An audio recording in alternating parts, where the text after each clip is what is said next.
नमस्कार।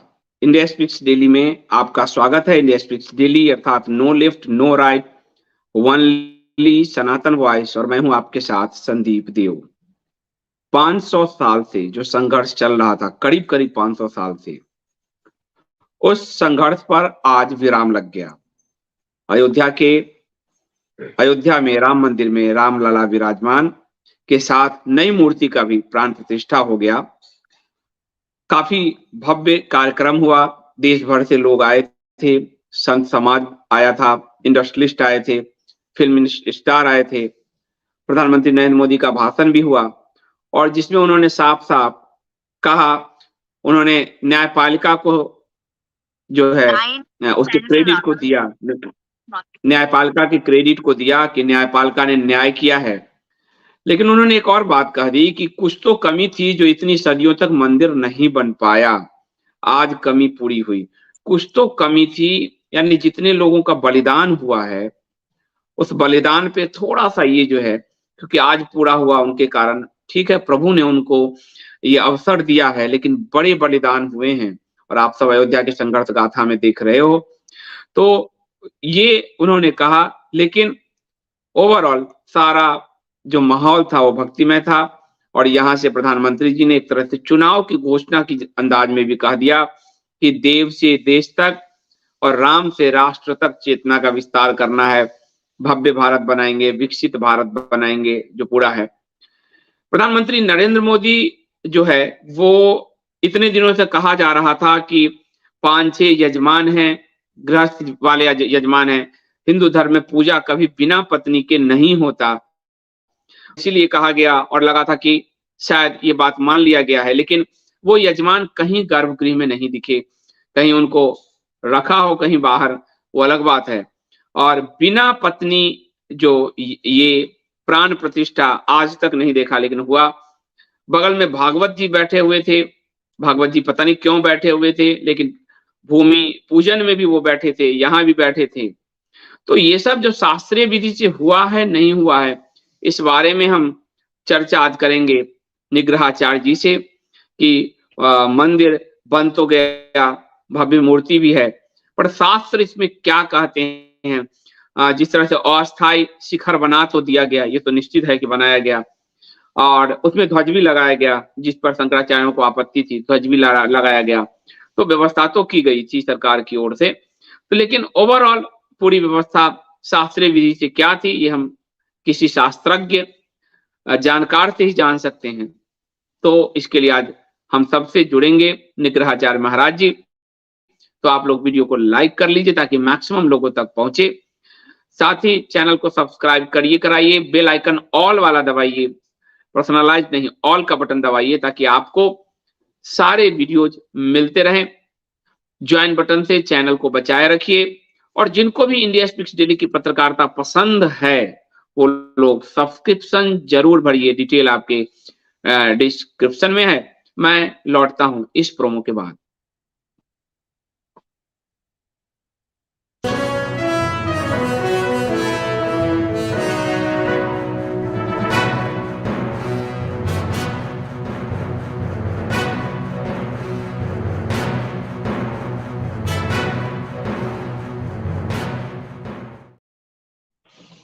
तो सीधे हम जुड़ते हैं निग्रहाचार्य जी महाराज से के साथ। महाराज जी आपका स्वागत है इंडिया स्पीक्स डेली में। श्रीमन नारायण। बहुत सुंदर धूप में आप बैठे हैं। महाराज जी आज पूरा देश राममय है, भावुक है, प्रधानमंत्री ने भी कहा और मैं गांव-गांव देख रहा हूं, जैसे मेरे ही गांव में प्रभात फेरी निकली है, संकीर्तन चल रहा है। तो ये माने कि जो 500 साल की जो लड़ाई थी हमारी राम जन्मभूमि की, आज वो उस पे विराम लग गया है और अब हिंदू प्रसन्न है। देखिए, हिंदुओं की जो अधिकांश जनसंख्या है वो हिंदू तत्व या जो सनातन शास्त्र हैं उनके विषय में अनभिज्ञ है। आज सामान्य हिंदू को ढंग से अगर पूछा जाए तो अपने कुल देवता का बोध नहीं है, अपने गोत्र का बोध नहीं है, अपने वंश परंपरा के वंशानुगत पूजा पद्धति का बोध नहीं है। तो अपने निजी विषय में, कुलगत विषय में जब ये इतना अज्ञ है, इतना अनभिज्ञ है, तो गंभीर शास्त्रीय दिव्य विषयों में उसकी गति होगी ऐसा हम नहीं समझते हैं। रही बात हिंदुओं के प्रसन्न होने की, भगवान से संबंधित किसी भी कार्य में भावना का प्रधान सन्निवेश होने से सनातन धर्म से जो भी व्यक्ति स्वयं को संबंधित मानता है, वो आह्लादित हो जाता है, ये एक सामान्य सी बात है।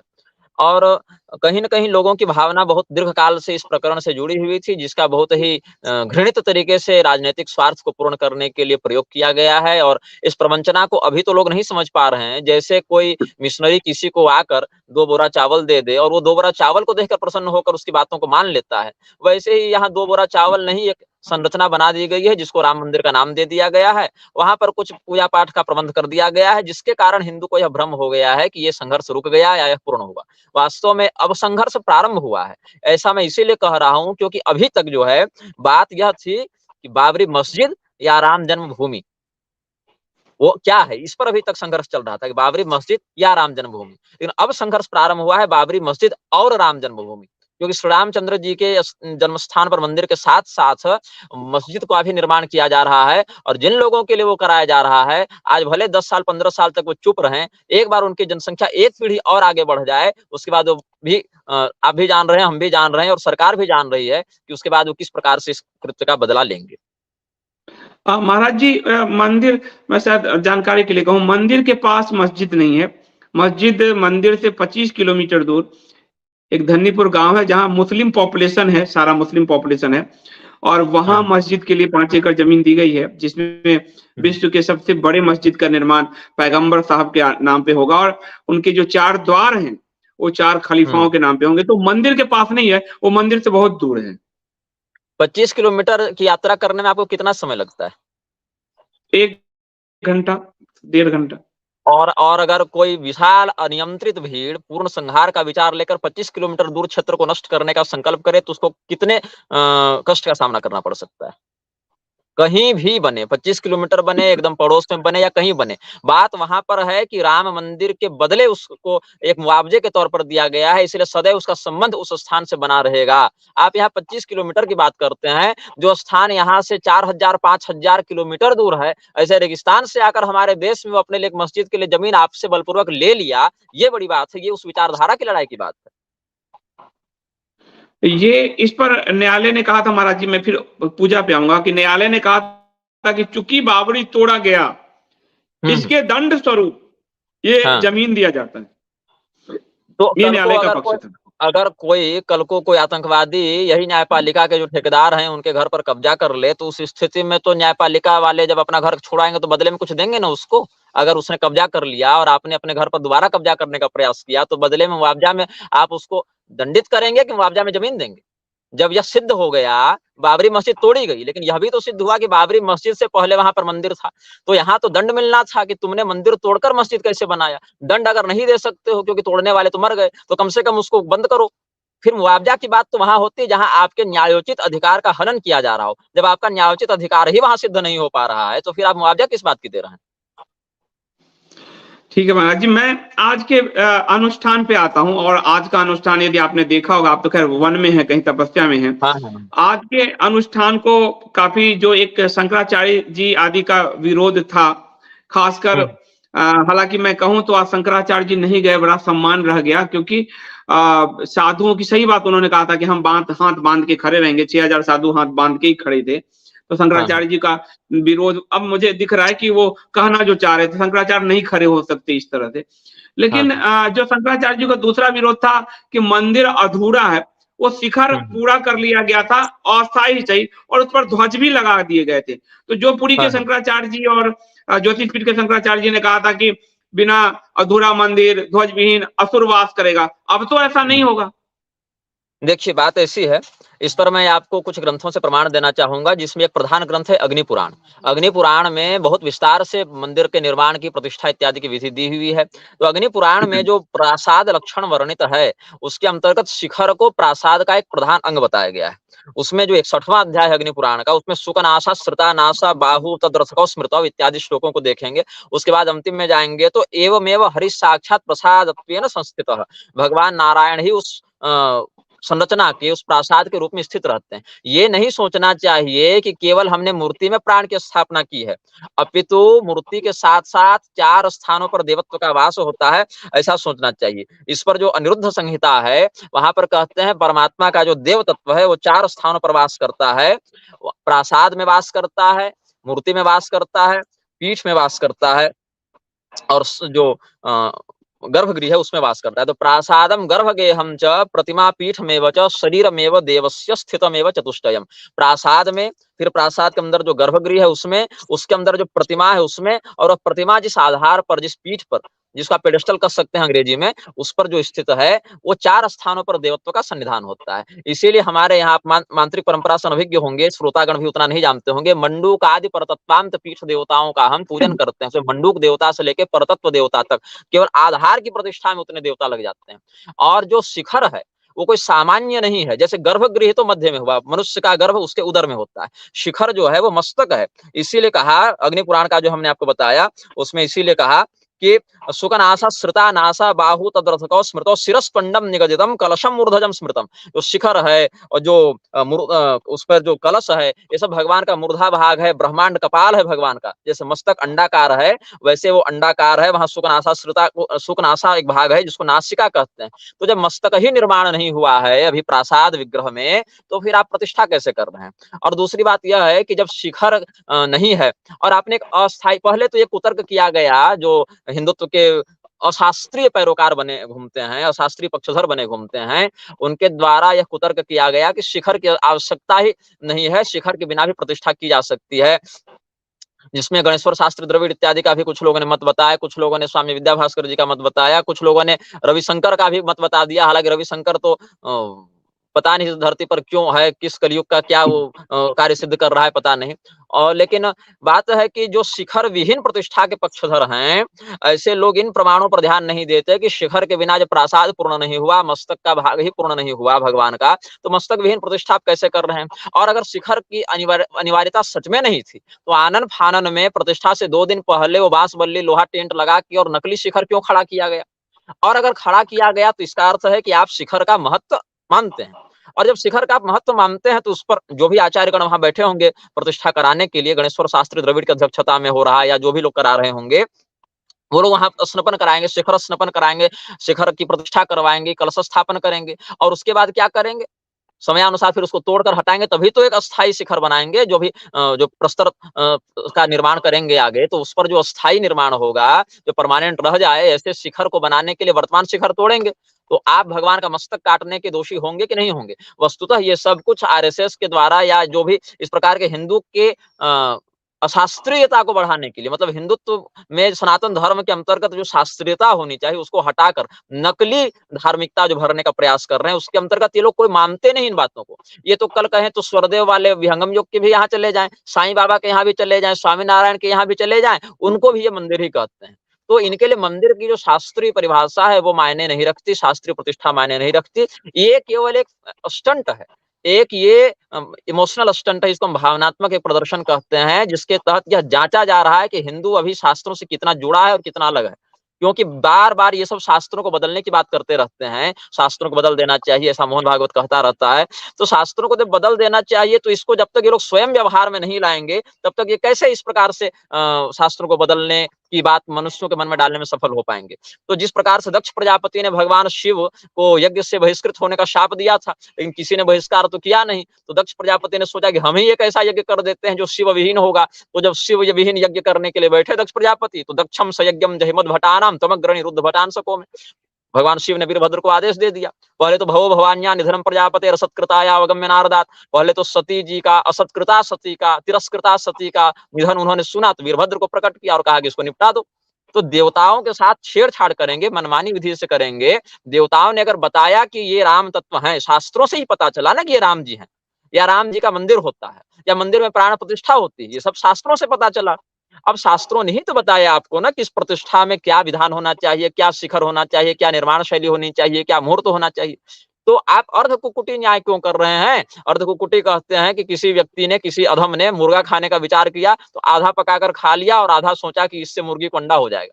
तो ऐसा तो होता नहीं है। अब शास्त्रीय विधि को आप पालन अगर नहीं करते हैं और यज्ञ करते हैं, उसमें क्या होता है, विधिहीन मसृष्टान्न मंत्रहीन वदक्षिणम श्रद्धा विरहितम यज्ञम तामसम परिचक्षते। ये तामसी यज्ञ होता है, जहाँ विधि का पालन नहीं हो, दक्षिणा उचित नहीं हो, जिसमें जो उपस्कर लगे, अन्न द्रव्य इत्यादि लगे वो शुद्ध न हो, जिसमें श्रद्धा योजित न हो, तो ऐसा यज्ञ तामसी यज्ञ कहलाता है। तो इस स्थिति में जो तामसी यज्ञ है वो परम सत्तात्मक स्वरूप भगवान श्री रामचंद्र जी की प्रतिष्ठा के लिए कैसे समुचित हो सकता है, यह हमारा प्रश्न है।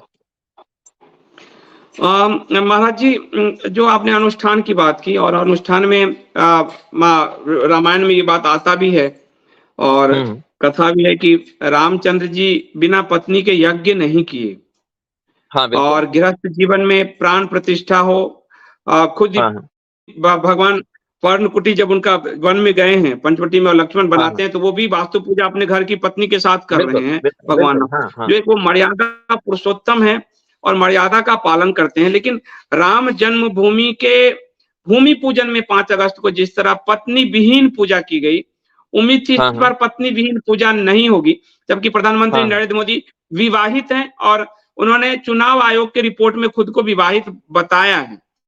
तो इस बार जब सवाल उठा तो ये भी हम सबको एक भ्रमित किया गया, भ्रमित कि गृहस्थ लोग यजमान बनेंगे, और ये चंपत राय ने खुद बोला कि प्रधानमंत्री नहीं गृहस्थ बनेंगे यजमान।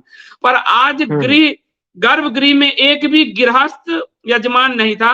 प्रधानमंत्री नरेंद्र मोदी बिना पत्नी के, और मोहन भागवत उस स्थान पे बैठकर पूजा कर रहे हैं। ये शास्त्रीय है या अशास्त्रीय?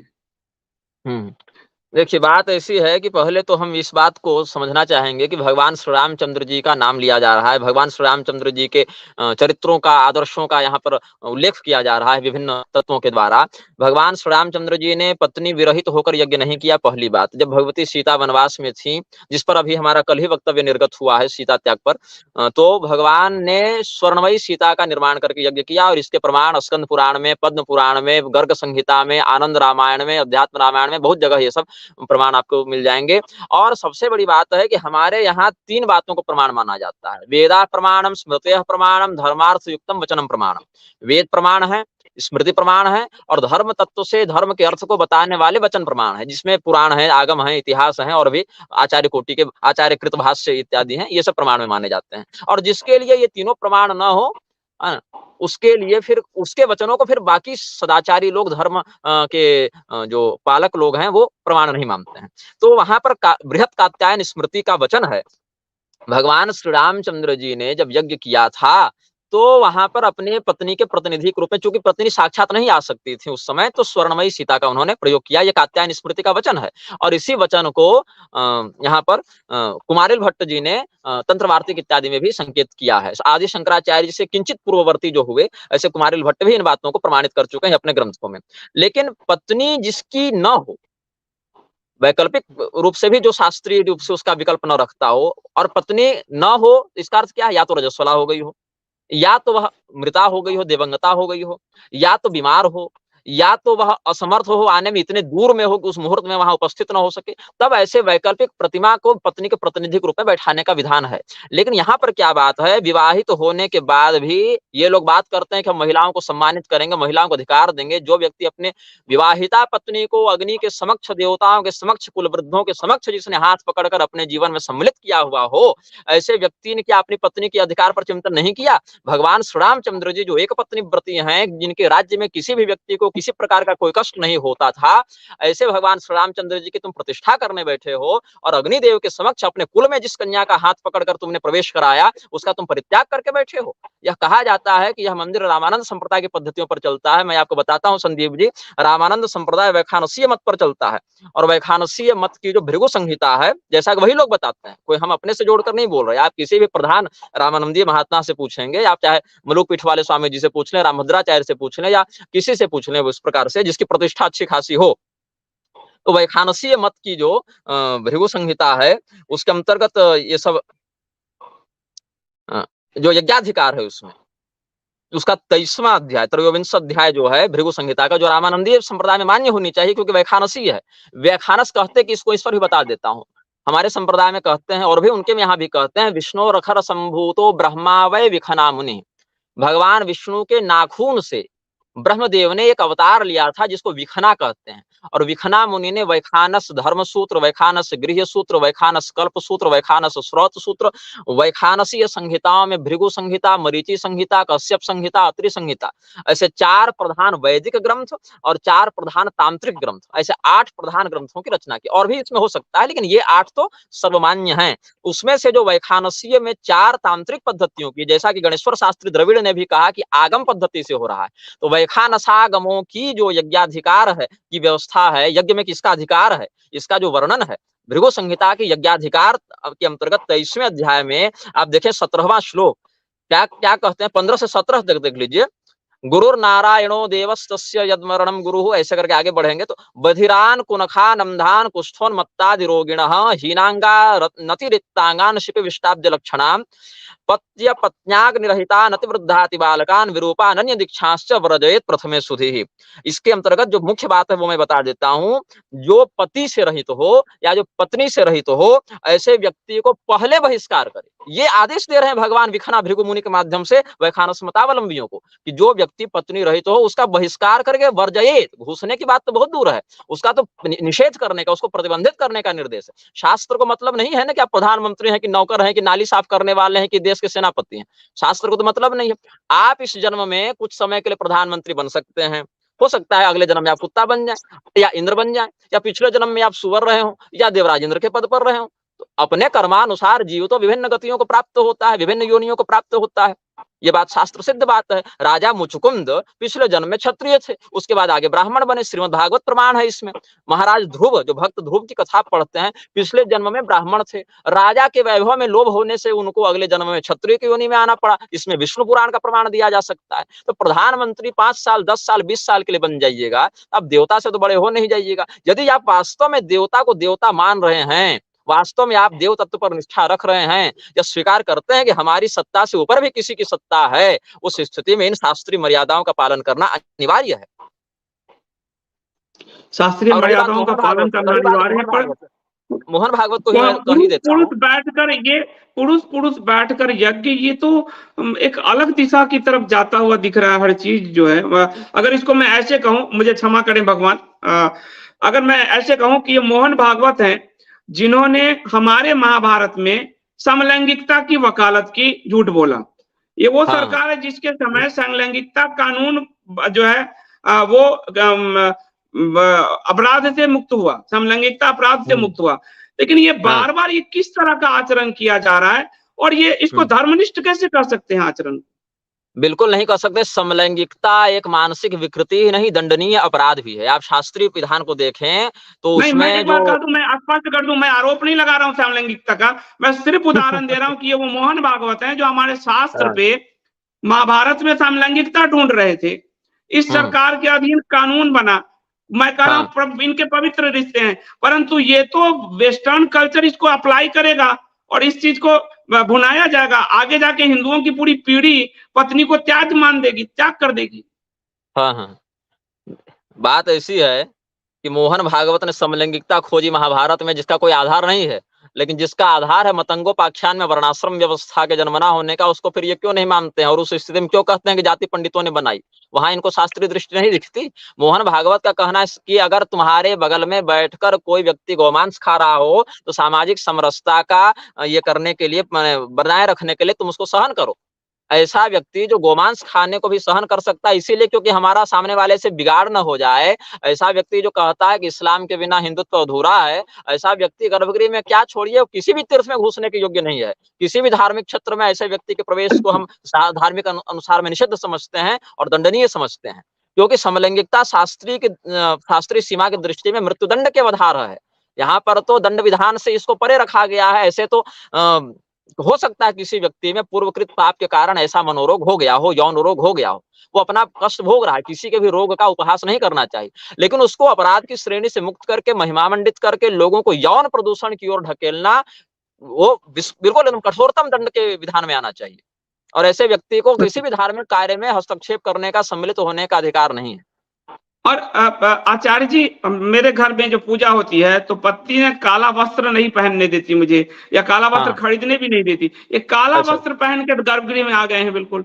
और मैंने ये भी देखा प्राइम मिनिस्टर के अधीन, हाँ, हाँ, प्राइम मिनिस्टर। प्रधानमंत्री। हाँ, एक साथ और मैं बोल देता हूँ, प्रधानमंत्री में कुछ भावनात्मक लग रहा था पूजा के प्रति। मोहन भागवत तो पूजा के प्रति उनका कोई रवैया भी नहीं था, फिर उनको क्यों बैठाया गया गर्भगृह में इस काले ड्रेस में? नरेंद्र मोदी को कैमरा फेस करने का अच्छा अभ्यास है, ब्रांडिंग चमकाने का अच्छा अभ्यास है, अभिनेता अच्छा है वह व्यक्ति, तो उसको पता है कि कब कैमरे की ओर कैसे देखना है, कब कैसी भाव-भंगिमा बनानी है ताकि मेरी मीडिया मैनेजमेंट बढ़िया से हो। ये उनका गुण है। मोहन भागवत की रही बात, पहले मैं वस्त्र पर बोल लूँ। इस पर मैं बोलूँगा कि काले वस्त्र का यहाँ पर निषेध नहीं किया जा सकता, क्योंकि अगर मैं सही हूँ, तो वो स्वेटर पहने हैं या ऐसा कुछ पहने हैं। तो ऊनी वस्त्र में काले रंग का वैसा निषेध नहीं है।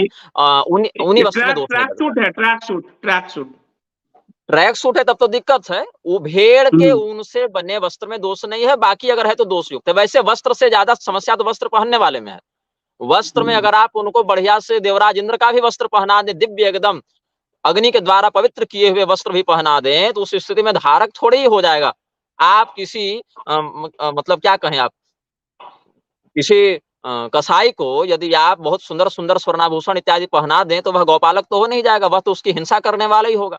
उसी प्रकार से जो स्पष्ट कहता हो कि हिंदुत्व इस्लाम के बिना अधूरा है, वो किस प्रकार से हिंदू धर्म में निष्ठा रख सकता है? ऐसे भी राष्ट्रीय स्वयंसेवक संघ नाम है ना, राष्ट्रीय हिंदू संघ तो नाम नहीं है।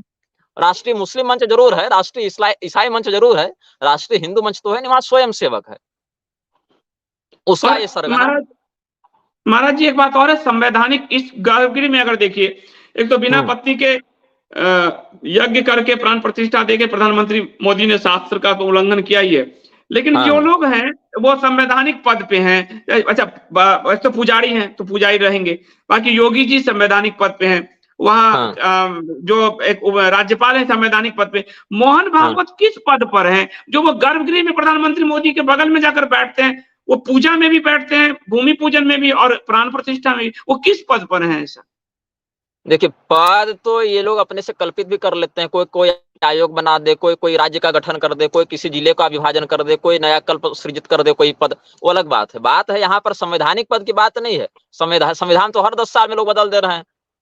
संविधान तो हर 10 साल 5 साल में कोई सरकार आ रही है, उसके कुछ अंश को तोड़ दे रही है, कुछ अंश को जोड़ दे रही है, वो एक अलग बात है। बात यहाँ पर है कि सम्यक प्रकार से क्या यह विधान निर्णित किया गया है जो इसको हम संविधान माने, या तो संविधान शब्द ही गलत है, पहली बात में हम ये समझते हैं। और शास्त्र में जब संविधान ने यह स्पष्ट किया है कि शास्त्र में हमारी निष्ठा नहीं है, मतलब हम धर्मनिरपेक्ष संविधान है, यही बताया जाता है, तो फिर धार्मिक कार्यों में ऐसे व्यक्तियों का क्या योगदान है, चाहे आदित्यनाथ हो, चाहे मोहन भागवत हो, चाहे नरेंद्र मोदी हो। आदित्यनाथ स्वयं को गोरक्षनाथ जी की परंपरा का महंत बताते हैं, उसी रूप में उनका प्रचार भी होता है, उसी रूप में उनकी ब्रांडिंग भी है। राजनीति के इतर उनकी पहचान अगर कुछ है तो गोरक्ष पीठ के महंत के रूप में है। लेकिन गोरक्षनाथ जी के संप्रदाय में जिन योगजन्य सिद्धियों का वर्णन है, जिन शाबर मंत्रों का वर्णन है, जिन शाबर मंत्रों के माध्यम से सांप का जहर उतारा जाता है, जिन मंत्रों के माध्यम से बुखार उतारा जाता है, जिन मंत्रों के माध्यम से चोर पकड़ा जाता है, जिन मंत्रों के माध्यम से नख दर्पण की सिद्धि करके भूत प्रेत बेताल की सिद्धि की जाती है, काली भैरव मसान जगाया जाता है, इन सब बातों को तो संविधान अंधविश्वास मानता है। और कितना निर्लज्जता की बात है कि जो वकील, जो न्यायाधीश, निर्णयाधीश, न्याय क्या करेंगे, जो निर्णयाधीश, जो अधिवक्ता, जो पुलिस प्रशासन वाले लोग अंधविश्वास का कानून लगा के लोगों को जेल में भेजते हैं, अगले दिन वही अपनी कुंडली दिखाते फिरते हैं ज्योतिषियों को और ताबीज बनवाते फिरते हैं। तो व्यक्तिगत जीवन में सारे लोग भूत प्रेत मान रहे हैं, सारे लोग विधि इत्यादि से डरते हैं, मंत्र के प्रभाव को समझते हैं और गद्दी पर बैठते ही नास्तिक हो जाते हैं। तो जो गोरक्षनाथ जी की परंपरा के महंत हो सकते हैं स्वयं पर, ऐसे व्यक्ति जो धर्मनिरपेक्ष है, ईश्वर पर जिसकी निष्ठा नहीं, मंत्र विधान पर जिसकी निष्ठा नहीं, योगजन्य सिद्धियों पर जिसकी निष्ठा नहीं, ऐसे संविधान की शपथ बारंबार ले रहे हैं अगर, तो यदि वो गोरक्षनाथ के साथ द्रोह नहीं कर रहे तो क्या कर रहे हैं? गोरक्षनाथ जी इस पृथ्वी पर आए क्यों?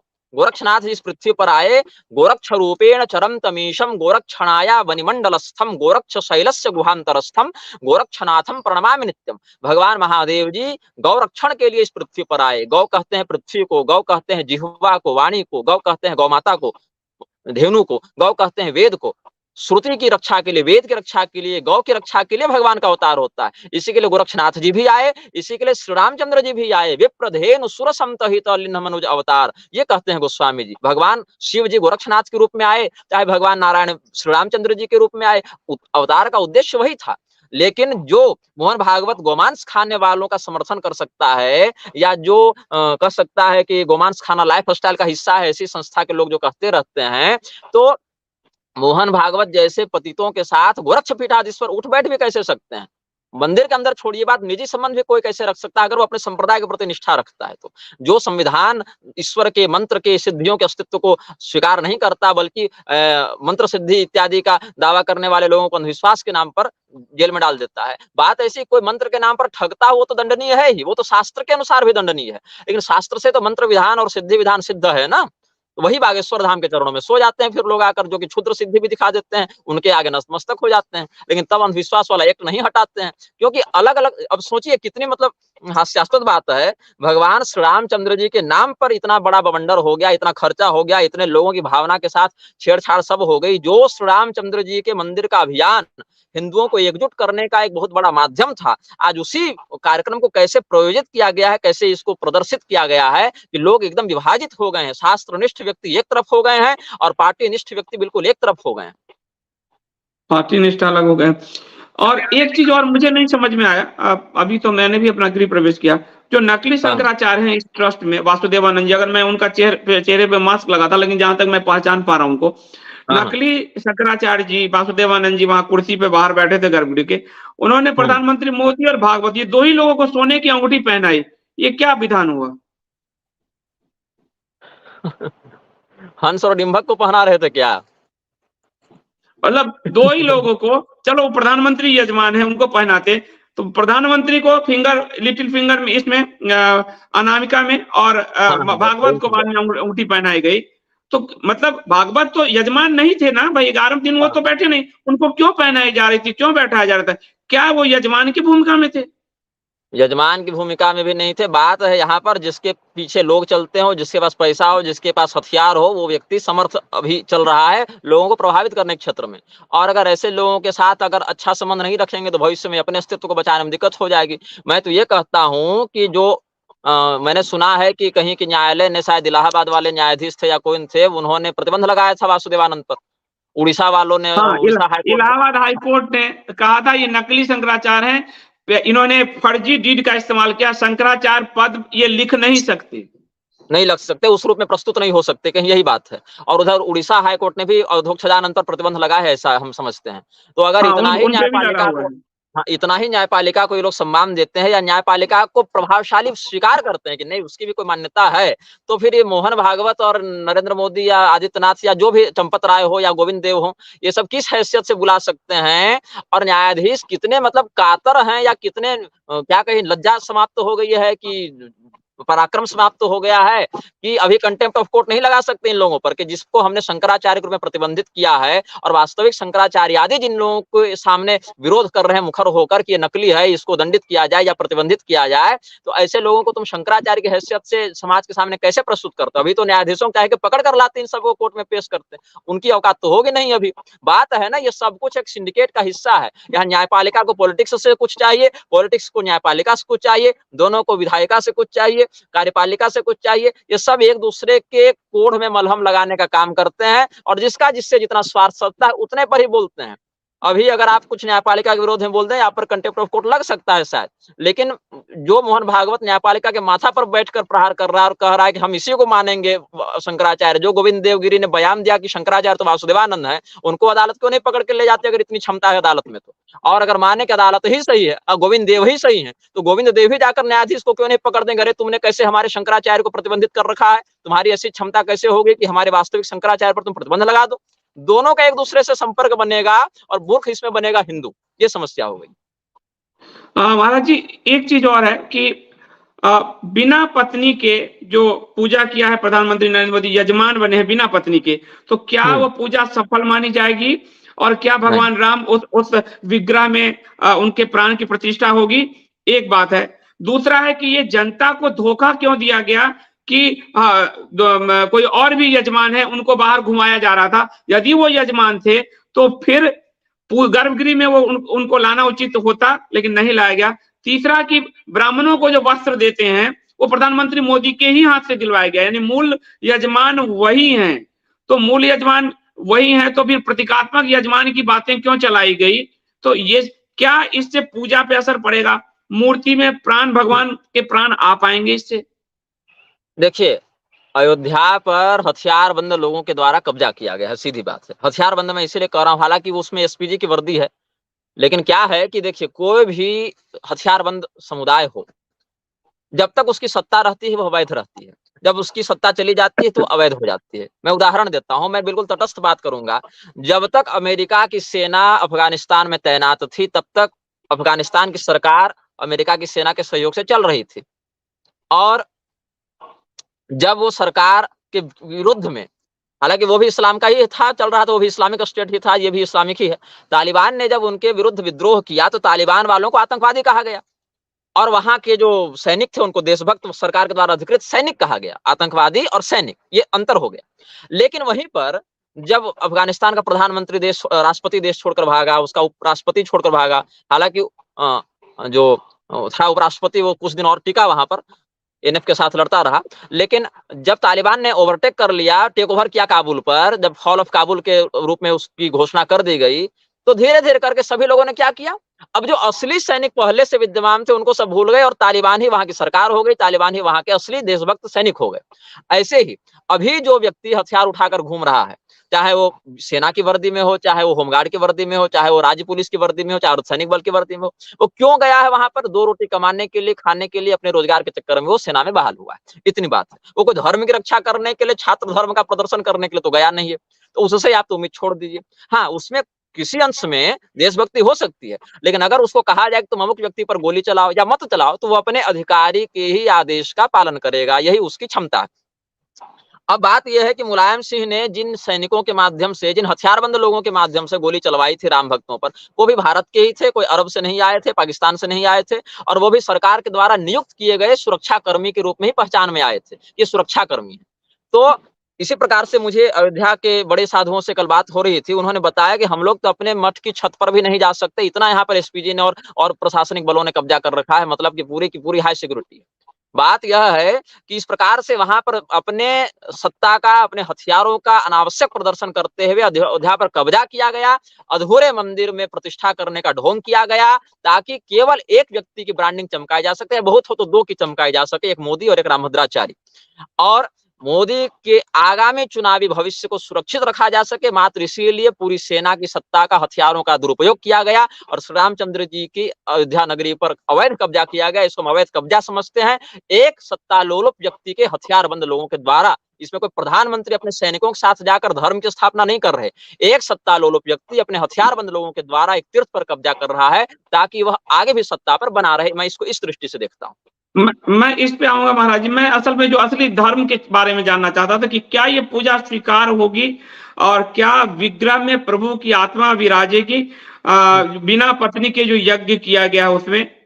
जैसा कि हमने कहा था पहले आपको, विधिहीनम असृष्टान्नम मंत्रहीनम अदक्षिणम श्रद्धा विरहितम यज्ञम तामसम परिचक्षते। विधिहीन यज्ञ जो है वो तामस होता है और श्रद्धा से रहित यज्ञ तामस होता है। अगर देवताओं में श्रद्धा होती तो देवताओं के बताए शास्त्रीय विधान का पालन करते, जनवरी में ही मुहूर्त निकाल दो, आगे कोई मुहूर्त ही नहीं निकल सकता है, ऐसा प्रलाप नहीं करते।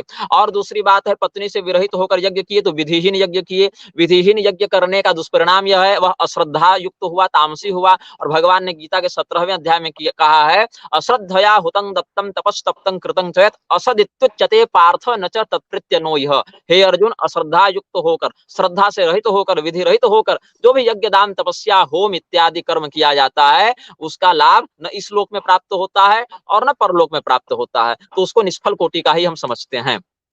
ठीक। इसमें एक और चीज आती है कि हम सब जब पूजा करते हैं, मैं एकदम शास्त्र पे थोड़ा सा जानना चाहता हूँ कि मुझे नहीं नॉलेज है। पूजा हाँ। करते हैं तो हम लोग अपने सर पे कोई जो कपड़ा, तौलिया, हमारे यहाँ तो गमछा और तौलिया है वो रख लेते हैं। दूसरा कि इनकी माता जी गुजरी थी तब इन्होंने मुंडन नहीं कराया था, तो क्या हाँ। मंदिर में प्राण प्रतिष्ठा से पहले इनको मुंडन कराना चाहिए था? और हाँ। अगर नहीं कराया तो क्या हो सकता है? और क्या इन लोगों को सर पे कम से कम तौलिया रखना चाहिए जैसे हम लोग रखते हैं पूजा में, हमारे घर में रखते हैं? देखिए, बात है कि किसी व्यक्ति की निजी कुल परंपरा में अगर तौलिया रखने की बात होगी तो अलग बात होगी। शास्त्र में शोषणीय मस्तक का निषेध है। शोषणीय मस्तक मतलब मस्तक पर वस्त्र पुरुष के लिए उतना प्रशस्त नहीं मानते हैं। कथा सुनने का, पूजन करने का। निजी कुल परंपरा में कहीं होगा तो होगा, या संप्रदाय परंपरा में, जैसे नाथ संप्रदाय में मस्तक ढकने की अनिवार्यता है। योगी आदित्यनाथ अगर चाहते तो उनको करना अनिवार्य था, वो मस्तक ढक के पूजा करेंगे। लेकिन सभी लोगों के लिए वैदिक विधान में इस प्रकार की अनिवार्यता नहीं है। अभी तो कई मामलों में तो निषेध भी मिलता है पुरुषों के लिए। स्त्रियों के लिए तो मस्तक ढकना चाहिए, सीमांत ढकना चाहिए, उनके सिंदूर का भाग जो है सो पूजा इत्यादि में या वरिष्ठ जनों के सामने ढका हुआ होना चाहिए। सौभाग्य का प्रदर्शन उस प्रकार से नहीं होता है, वहां पर वो ढका होता है। लेकिन जहां मुंडन की बात रही, तो अपनी माता के निधन पर तो हर व्यक्ति का कर्तव्य है अपने पूर्वजों के द्वारा जो भी संबंध, रक्त संबंध है, वह उस विधान से उनके सूतकादि का पालन करे। हमारी सगी दादी जी गुजरी, चाची जी गुजरी, या वैसे कोई सपिंड में कोई गुजरता है तो हम लोग भी क्षौर कर्म इत्यादि करते ही हैं। वो तो हाँ, यदि कोई व्यक्ति ऐसा हो जो तीव्र वैराग्य से युक्त होकर सन्यासी हो गया हो, तो उसके लिए ये सब विधान नहीं है। या कोई व्यक्ति हो जो क्षत्रिय कुल में उत्पन्न होकर विधिपूर्वक परंपरा प्राप्त या पराक्रमोर्जित राज्य का राजा हो, शासक हो, तब उसके लिए प्रतिबंध नहीं है। लेकिन नरेंद्र मोदी न राजा है न सन्यासी है, ये पत्नी का परित्याग करने वाला एक अनाश्रमी व्यक्ति है, जो अपनी माता के निधन पर सूतक इत्यादि न मानते हैं, मुंडन भी नहीं करा। कोरोना के समय दाढ़ी बढ़ाने के लिए इस व्यक्ति को समय मिल गया, लेकिन अगर इतना ही जो गोविंद देव चापलूसी कर रहे थे कि ये व्यक्ति इतना बड़ा मतलब धार्मिक है और एकदम जो है सो अब इन्हीं के आगे धर्म की झंडा यही ढोएंगे, तो जो व्यक्ति अपनी माता के मृत्यु पर जो है सो अपना मुंडन तक नहीं करा सकता, बल्कि फोटो शूट कराने के लिए माता के साथ बार बार उठ बैठ सकता है, बार बार जाके हम माता जी से कितना प्रेम करते हैं। अगर वास्तव में कोई व्यक्ति प्रेम कर रहा होता, तो वह व्यक्ति पारलौकिक विधान पर अगर उसकी निष्ठा होती, तो माता जी के जाने के बाद उनको परलोक में कष्ट न हो, इसके लिए विधिपूर्वक अपने कुल परंपरा और श्रुति परंपरा के अनुसार या अमांत्रक परंपरा के ही अनुसार वह श्राद्ध पिंड इत्यादि का व्यवस्थापन करता, सूतक इत्यादि का पालन करता, समय अनुसार उनके लिए तर्पण इत्यादि का प्रबंध करता। लेकिन नहीं, यहाँ पर क्या है, एक दंभ है कि हम राजा हैं और राजा को सूतक नहीं लगता। ये बात सही है कि राज्य काज में विघ्न पड़ने के भय से राजा को बहुत से चीजों में छूट मिली है, जिसमें एक छूट सूतक भी है।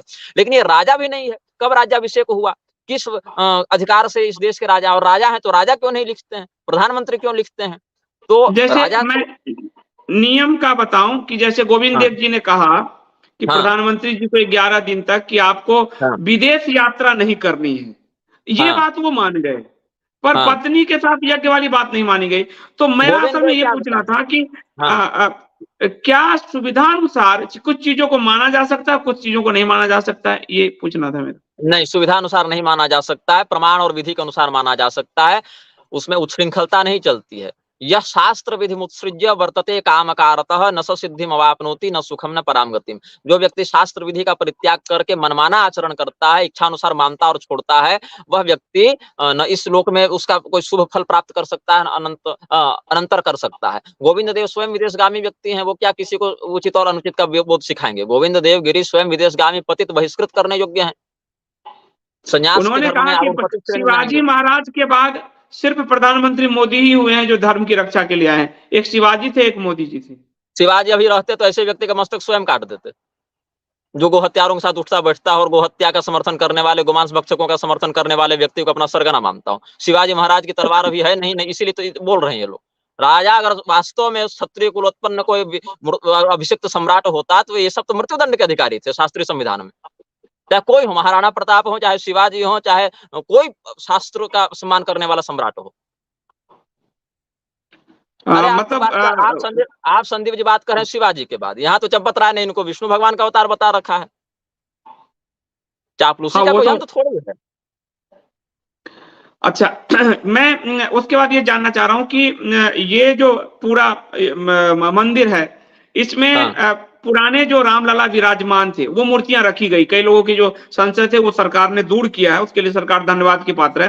तो रामलला विराजमान की मूर्ति भी आगे रखी गई, और उसके बाद बड़े राम जी का मूर्ति जो है श्याम पत्थर से ये बड़े राम जी की मूर्ति को लगाई गई। तो जब बड़े राम जी की मूर्ति लगाई गई, तो क्या राम दरबार होना चाहिए या राम जी से चल जाएगा, और 3 मूर्ति एक ही गर्भगृह में पूजी जा सकती है भगवान राम की? देखिए, इस पर जो शास्त्र की बात है मैं बताता हूँ आपको, जो आगम संहिताओं से ही मैं बताऊं। अब इसमें तो बहुत कुछ है, लेकिन थोड़ा सा मैं संक्षेप में बता दूंगा, मूल बात बता दूंगा। अब कोई प्रमाण मांगेगा तो उस पर अलग से बोल सकता हूं, लेकिन अभी बात जो है आपको निष्कर्ष बता देता हूं। प्रतिमा के 3 प्रकार होते हैं। स्थावर प्रतिमा, मतलब आपने उस प्रतिमा की प्रतिष्ठा कर दी, अब उसका कुछ नहीं हो सकता, वहीं फिक्स रहेंगे, वहीं उनकी नित्य सेवा होगी, जो विधान उस संप्रदाय में चलता हो, वो स्थावर प्रतिमा हो गई, वो हिल नहीं सकती, उसका फिर इधर उधर आप स्थानांतरण नहीं कर सकते। दूसरी प्रतिमा होती है उत्सव प्रतिमा। उत्सव प्रतिमा में यह होता है कि उस प्रतिमा की भी प्रतिष्ठा होती है, किंतु देवता के उत्सव के लिए उनको अलग से निकाला जाता है, जो कि बड़े सुंदर तरीके से मृगयोत्सव होता है, विजयोत्सव होता है, विवाहोत्सव होता है, विवाहकालीन उत्सव होता है, भगवान के लिए नौका विहार का उत्सव होता है, बहुत वो उत्सव प्रतिमा होती है। और तीसरी होती है बालालय प्रतिमा या बालक प्रतिमा या बिंब प्रतिमा।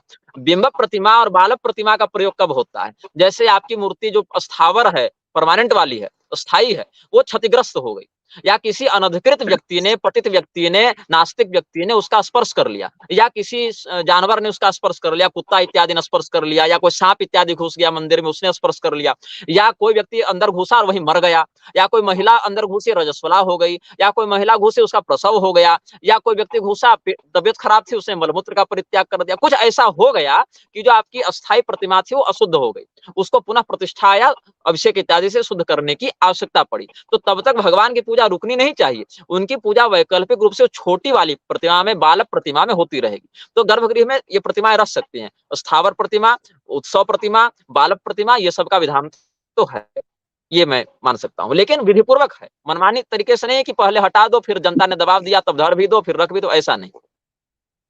नहीं तो ये अच्छी बात है कि तीनों प्रतिमा है। अब यहाँ पे हाँ जैसे हमने सब जगह देखा है कि राम दरबार होता है, राम जी के साथ पूरा दरबार उनका, माता सीता होती हाँ हैं, हाँ और प्रधानमंत्री मोदी ने इस बार नारा भी सिया राम सियावर रामचंद्र की, श्री राम ने कहा, तो सिया जी सीता हाँ जी को हाँ याद कर रहे हैं। तो यहाँ हाँ। पे राम दरबार होना चाहिए या नहीं भी चलता है, कोई बात नहीं। एक बात है कि सियावर और श्री राम में कोई अंतर नहीं है, श्री तत्व सीतावाचक ही है। श्री हाँ तत्व हाँ। से लक्ष्मी जी का भी बोध होता है, श्री तत्व से सीता जी का भी बोध होता है, श्री तत्व से राधा जी का भी बोध होता है। भगवती के समस्त विलास, श्री तत्व से हम भगवती त्रिपुर सुंदरी का भी अर्चन करते हैं, श्री विद्या है ना, श्री संप्रदाय में लक्ष्मी जी अर्थ हो गया, और यहाँ पर श्री राम में सीता जी अर्थ हो गया, और श्री विद्या में त्रिपुर सुंदरी अर्थ हो गया। श्री शब्द जो है वो परम शक्ति के विलास का एक लक्षण है। यहाँ तक कि कोई व्यक्ति जब अपनी शक्ति से, अपनी पत्नी से युक्त होता है, उसको भी श्रीमान कहते हैं, श्री से युक्त कहते हैं, उसके नाम के आगे श्री लगता है। अब मेरा जैसे नाम में श्री है, जो कि आप लोग टाइटल में हटा देते हैं, केवल भागवतानंद गुरु लिख देते हैं, तो श्री भागवतानंद हमारा नाम है, जैसे श्रीपति, श्रीनिवास, श्रीकांत, श्रीधर, इस प्रकार से नाम है, वो संज्ञात्मक श्री अलग है। यहाँ पर सियावर राम कहें, श्री राम कहें, सीता राम कहें, वो एक ही बात है। लेकिन जहां तक अकेले की बात है या प्रतिमा की बात है, उस पर हम आपको बताएंगे। भगवान श्री रामचंद्र जी का जो अभी आपने श्री विग्रह दिखाया, वहां पर उनकी जो आकृति है उसमें यज्ञोपवीत का हमें दर्शन नहीं हुआ था, जो कि पहले भी जो कच्ची प्रतिमा का दिखाना फोटो मिला, दिखाना जिसमें एक बार, हाँ मैंने ध्यान नहीं दिया, दिखाना हाँ। ये तो श्रृंगार वाला है ना विग्रह, इसमें तो हम्म, दिखेगा नहीं। जो काले रंग की प्रतिमा का फोटो भी 10-5 दिन से घूम रहा था, इसमें तो पूरा फूल इत्यादि, वस्त्र इत्यादि से सुशोभित कर दिया ना इन लोगों ने, जिसमें कोई हम्म, वस्त्र नहीं है, बिल्कुल बिल्कुल एकदम अनावृत प्रतिमा है, जो उसमें यज्ञोपवीत का हमें दर्शन नहीं हुआ। तो फिर लोगों ने बताया कि यज्ञोपवीत इसीलिए नहीं क्योंकि श्री रामचंद्र जी 5 वर्ष के हैं, और श्री रामचंद्र जी चूंकि 5 वर्ष के हैं, तो 5 वर्ष की अवस्था में न तो जनेऊ हुआ, न विवाह हुआ, तो न सीता जी हो सकती है, न यज्ञोपवीत हो सकता है। ये बात, ये उन्होंने कुतर्क किया। इस विषय में बहुत से आचार्यों ने भी ये बात कही। और अब बात यह है कि अगर श्री रामचंद्र जी 5 वर्ष के हैं, ऐसा क्यों कहा जा रहा है? इस प्रतिमा में भगवान बाल रूप में तो है नहीं, पौगंडावस्था इत्यादि में है। तो भगवान श्री रामचंद्र जी जो हैं, अगर जन्मभूमि के रूप में अगर आपको उनकी प्रतिष्ठा करनी है, तो मेरे पास रुद्रयामल तंत्रोक्त जो है वो अयोध्या महात्म्य इत्यादि का वर्णन हम यहाँ पर करते हैं। क्या कहते हैं? भगवान श्री रामचंद्र जी जन्मभूमि में विराजमान है, तो कैसे हैं?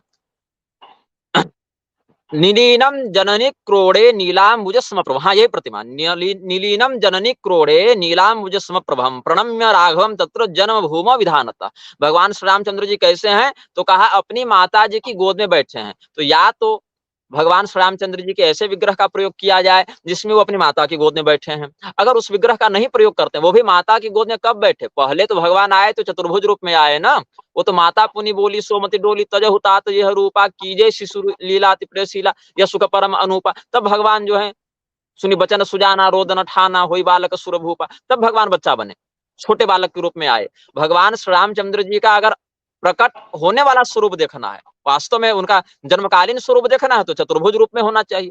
अगर आपको मानवीय दृष्टि से देखना है तो कौशल्या जी की गोद में बैठा हुआ होना चाहिए। और अगर बड़े स्वरूप में देना है तो कम से कम सीता जी से युक्त यज्ञोपवीत आदि जो उनका स्थायी रूप है उससे युक्त होना चाहिए। लेकिन यहाँ पर तो अपने अपने राम की तर्ज पर एक सेक्युलर राम के समान अवधारणा बनाई जा रही है। आप एक और षड्यंत्र पर गौर कीजिएगा, जब से आर्टिफिशियल इंटेलिजेंस वाला प्रपंच आया है, एआई वाला, एआई से भगवान श्री रामचंद्र जी के नाम पर एक चित्र प्रचारित किया गया जो गोरे रंग का था और कहा गया कि इन इन ग्रंथों के आधार पर एआई ने ये चित्र बनाया है। हम लोगों ने कहा भाई ये नील सरोवर श्याम भगवान है, नीला मुझ श्यामल कोमलांगम है, भगवान यहाँ गोरे कहाँ से दिख रहे हैं? तब लोगों ने कहा आजकल लगभग एआई से जो बनाए जा रहे हैं चित्र या तो गोरे हो जा रहे हैं या तो बिना यज्ञोपवीत के हैं।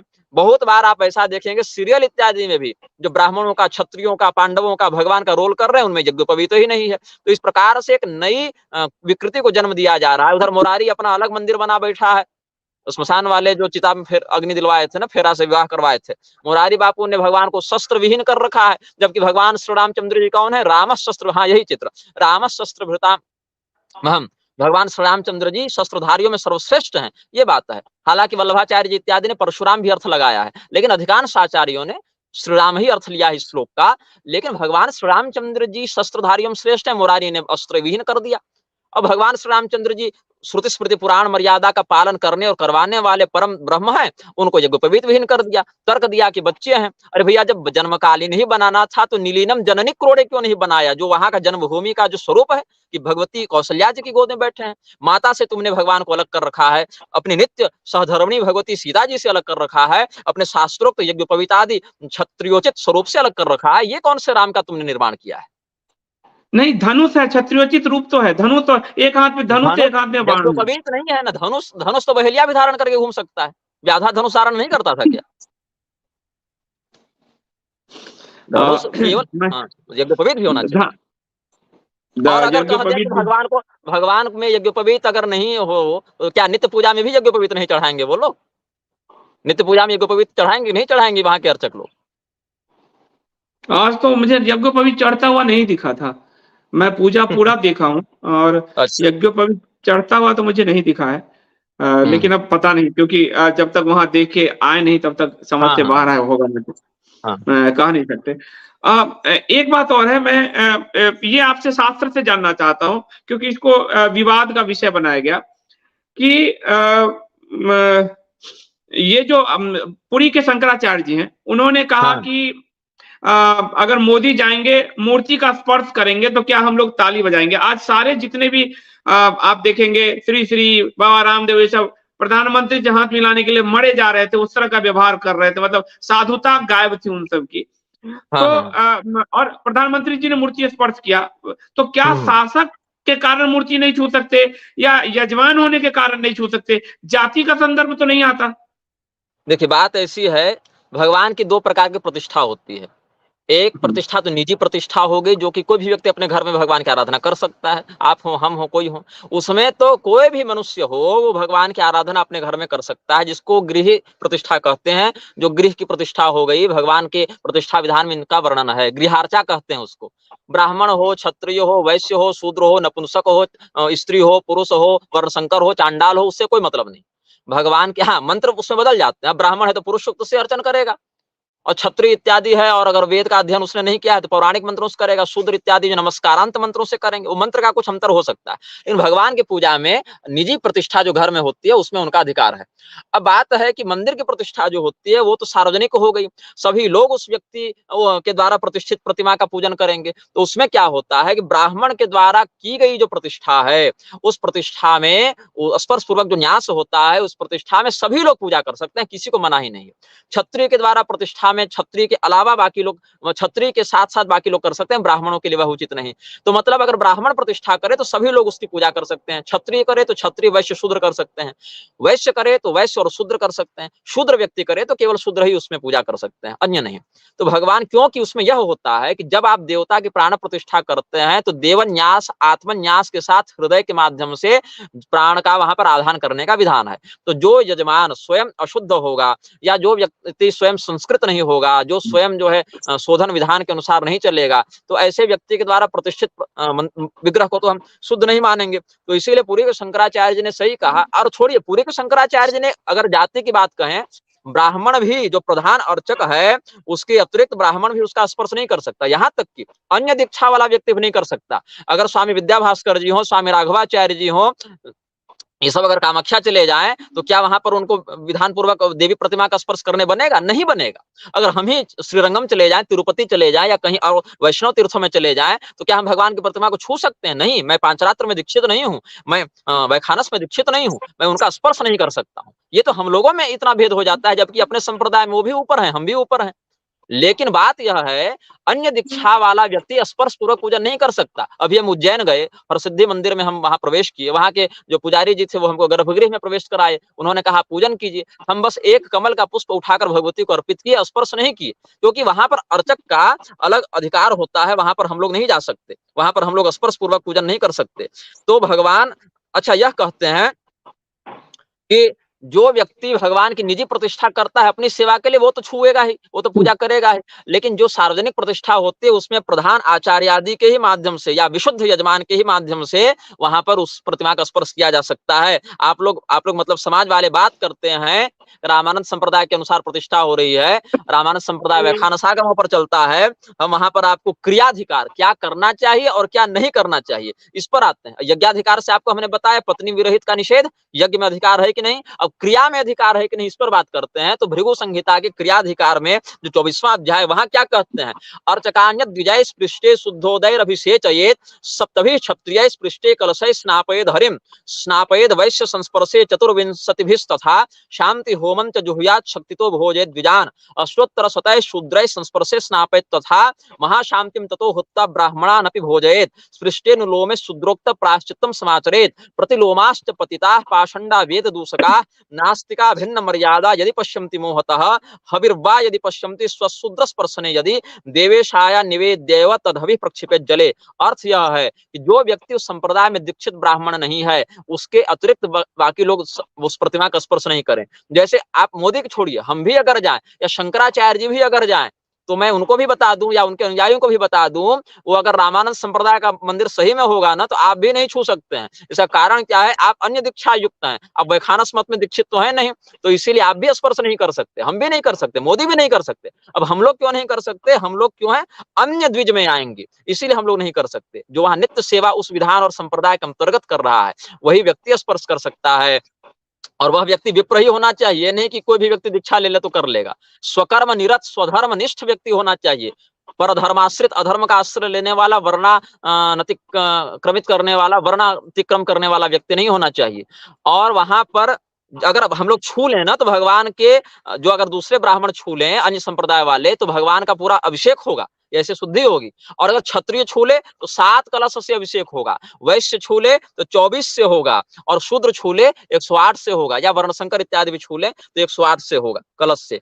और जो पाखंडी है, वेद की निंदा करने वाला है, नास्तिक है, अपनी मर्यादा का परित्याग कर लेता है, ऐसा व्यक्ति यदि देख भी ले, छूना छोड़िए, देख भी ले तो उस जिस फल को देख ले वो फल भगवान को भोग न लगाए। अब चलो मान लेते हैं कि अंदर से कौन सा व्यक्ति पाखंडी है, कैसे पता चलेगा, तो कम से कम जल इत्यादि से शुद्धि करे, इसीलिए सबको सीधे प्रवेश नहीं मिलना चाहिए। यहाँ पर बताइए रामभद्राचार्य और धीरेन्द्र शास्त्री ने बयान दिया है कि द्यौः शांति को बदल के द्यौः क्रांति कर दो। पाखंड किसको कहते हैं, पा शब्देन त्रयी धर्मा पालनात् जगत स्मृतः तम खंडयन्ति अस्मात् पाखंडास्तेन हेतुना, ये हमने पिछले साक्षात्कार में आपको बताया था माहेश्वर तंत्र के 18वें पटल से। वैदिक मर्यादा का विहिंसन करने वाले, खंडन करने वाले मूर्खों को पाखंडी कहा जाता है, और वेद मंत्रों को बदल देना चाहिए, ऐसा उद्घोष करने वाला रामभद्राचार्य हो या धीरेन्द्र शास्त्री हो, ये सब तो वहां पर जाकर स्पर्श छोड़िए देखने के भी अधिकारी नहीं है। बताइए कितनी निर्लज्जता की बात है कि एक वारांगना जो स्वयं कहती है कि हम बीफ ईटर हैं, मैं बीफ खाती हूँ, गोमांस भक्षिका हूं, और जो अंडरवियर पहन के टीवी पर घूमते चलती है, अनेकानेक अश्लील वस्त्रों में पहनकर भ्रमण करती है युवती होकर भी, ऐसी कंगना राणावत तो जाकर हृदय से लगी हुई है रामभद्राचार्य की, और रामभद्राचार्य वहां पर श्रेय लेने पहुंच गए हैं कि हम ही राम मंदिर बनवा रहे हैं। जिस चरित्रहीन स्त्री को, जिस गोमांस भक्षिका का बहिष्कार करना चाहिए था, जिस आलिया भट्ट का, जिस रणवीर कपूर का बहिष्कार करना चाहिए था, कंगना राणावत का बहिष्कार करना चाहिए था, उनके साथ हमारे कथित धर्मगुरु और जगत गुरु गले मिल रहे हैं और उनको वहां पर सम्मानित कर रहे हैं। ये सब नास्तिकों को, वैदिक मर्यादाओं के विहिंसकों को, पाखंडियों को तो बहिष्कृत करना चाहिए। मोदी छोड़िए, वहां तो एक भी व्यक्ति मुझे ऐसा नहीं दिख रहा है जो स्पर्श करने या अंदर प्रवेश करने के योग्य हो। तो इसका मतलब शंकराचार्य जी जो शास्त्रोक्त बात कह रहे थे, जो उनको बदनाम करने के लिए एक पूरा ट्रोल आर्मी चली कि चूंकि मोदी ओबीसी है इसलिए शंकराचार्य ऐसा बोल रहे हैं, बहुत गाली गलौज कुछ लोगों ने कहा शंकराचार्य मेरे साथ शास्त्रार्थ करो, कुछ से कुछ प्रलाप कर रहे हैं। तो शंकराचार्य जी शास्त्रोक्त बात कर रहे थे, मतलब कई तो शास्त्रार्थ ब्राह्मण भी करो छूने क्या के करो, अधिकारी नहीं आप कह रहे हैं। शास्त्रार्थ करो क्या करो, वो तो हमको भी कह रहे हैं, आपके बड़े लाडले प्यारे नित्यानंद मिश्र। और सुनने में आया है कि नित्यानंद मिश्र तलाकशुदा हैं, वही पत्नी परित्यक्ता की स्थिति में चल रहे हैं। ऐसा उन्हीं के फेसबुक बायो में हमने शायद देखा था, डाइवोर्स इत्यादि। तो अनाश्रमी व्यक्ति जो प्रक्षिप्तवाद का समर्थन करता हो, लक्ष्य परिधानों में भ्रमण करता हो और प्रक्षिप्तवादी जगत गुरुओं का शिष्य हो, वो क्या शंकराचार्य को चुनौती देगा? वो तो स्वयं, और हमको भी कह रहे थे बहुत कुछ। तो नित्यानंद मिश्र इत्यादि चुनौती दे रहे हैं, एक जयपुर डायलॉग्स वाले को दीक्षित हैं, वो सब भी चुनौती दे रहे हैं, ये सब हल्ला करते रहे। देखिए, शास्त्रार्थ दो प्रकार से होता है, एक वाणी से और एक ताड़न से। शास्त्र में जिसका अधिकार ही नहीं, उससे आप क्या शास्त्रार्थ कीजिएगा बताइए? शास्त्र में अनाश्रमी का अधिकार ही नहीं है, परित्यक्त का अधिकार ही नहीं, आप क्या उससे बात कीजिएगा? वो तो दंड का पात्र है। दंड के अतिरिक्त शास्त्र की बात तब होगी ना, जब कम से कम उसका शास्त्र को पढ़ने का, बताने का अधिकार हो। ऐसे तो यह बात तो होगी, कोई व्यक्ति, दो व्यक्ति अगर अपने पुरुषार्थ का परीक्षण करने चले, तो एक ही अपनी पत्नी को थोड़े आगे कर देगा कि मेरा पुरुषार्थ इतना है, तुम अपना पुरुषार्थ इसी पर सिद्ध करो। वो तो व्यभिचार का जन्म दायक हो जाएगा ना। तो जिस शास्त्र में जिसका अधिकार ही नहीं है, उस विषय पर उससे शास्त्रार्थ करने से वह अनधिकारी उस शास्त्र को पढ़ेगा, उसका व्याख्यान करेगा, तो शास्त्र की मर्यादा ही नष्ट होगी। शंकराचार्य जी इसमें सर्वथा सही है, और उनको आक्षेपित करने वाले लोग मूर्ख हैं। और मैं यही कहता हूं कि जिस दिन इस देश में हर हर महादेव को प्रतिस्थापित करके हर हर मोदी के नारे लगाए गए, ये देश के हिंदू, ऐसे नारे लगाने वाले हिंदू, उसी दिन सनातन धर्म से बहिष्कृत कर दिए जाने योग्य हैं। सनातन धर्म जनसंख्या पर नहीं चलता है ना, सनातन धर्म जनसंख्या पर नहीं चलता। आज तो कुछ भी स्थिति गड़बड़ नहीं है। स्थिति तो कंस के समय, रावण के समय, कुंभकर्ण के समय, हिरण्यकशिपु के समय, महिषासुर के समय, नरांतक के समय, अंधकासुर के समय, त्रिपुरासुर के समय जो स्थिति बिगड़ी थी, आज उससे अधिक स्थिति नहीं बिगड़ी है। लेकिन उस समय भी धर्म को बचाने वाले लोग थे, आज भी हैं। और भगवान कल्कि जब आएंगे, उनके भी समय कोई ना कोई धर्मनिष्ठ श्रोत्रिय ब्राह्मण रहेगा, तभी भगवान उसके यहाँ पर आकर उसी एक धर्म बीज से संपूर्ण धर्म वृक्ष को पुनः प्रकाशित कर देंगे। एक बात और आपने कही कि जो घर में, मैं थोड़ा सा इससे अलग पूछ रहा हूं, क्योंकि आपने ये बोला हाँ, कि घर में यदि कोई विग्रह, गृहस्थ के घर में विग्रह है और प्राण हाँ, प्रतिष्ठित विग्रह है, तो क्या उस गृहस्थ को विग्रह को छूना चाहिए, नहीं छूना चाहिए? हाँ, तब नहीं स्नान आदि छुएगा के तो। अलावा, हाँ, स्नान आदि के अलावा हाँ, रोज में। हाँ, हाँ, लेकिन उसमें भी है, अगर सालग्राम इत्यादि है तो स्त्रियां स्पर्श न करें, बिना यज्ञोपवीत का व्यक्ति स्पर्श न करे। हाँ, ये सब कुछ है। लेकिन रजस्वलावस्था में स्पर्श न करे, मृत्यु सूतक, जनन सूतक इत्यादि में स्पर्श न करे, अपनी शुद्धि अशुद्धि का आधार पर सेवा करे। लेकिन नहीं स्पर्श करेगा तो स्नान कैसे कराएगा, वस्त्र कैसे बदलेगा, ये सब बात है। तो अपने अधिकार के अनुसार उनकी सेवा करनी चाहिए। और इस विषय पर हमने अपने यूट्यूब चैनल है, फेसबुक भी है, वहां पर हमने 2 भागों में इस पर बहुत विस्तार से चर्चा की है कि मूर्ति की प्राण प्रतिष्ठा क्यों आवश्यक है, मंदिर में कैसी प्रतिष्ठा होनी चाहिए, घर में कैसी होनी चाहिए, घर में हो तो प्रतिमा की आकृति कैसी हो, उसमें कौन सा धातु हो, न हो, ये सब पर हम अलग वीडियो में बोल चुके हैं। तो दर्शकगण वहां भी जाकर देख सकते हैं। तो बहुत बढ़िया। एक बात और है, जो शंकराचार्यों ने कहा कि मैं वहां क्या जाके हाथ बांध के खड़े होंगे, वही हाँ, स्थिति थी। तो इसमें शंकराचार्य जो नहीं गए, वो उचित किया, अनुचित किया? बहुत सही किए, बल्कि हम तो कहते हैं अर्ध अनुचित किए। उचित यह होता, इन्होंने जो किया वो उचित और अनुचित के मध्य का वहां जाना, और अर्ध अनुचित है वहां नहीं जाना।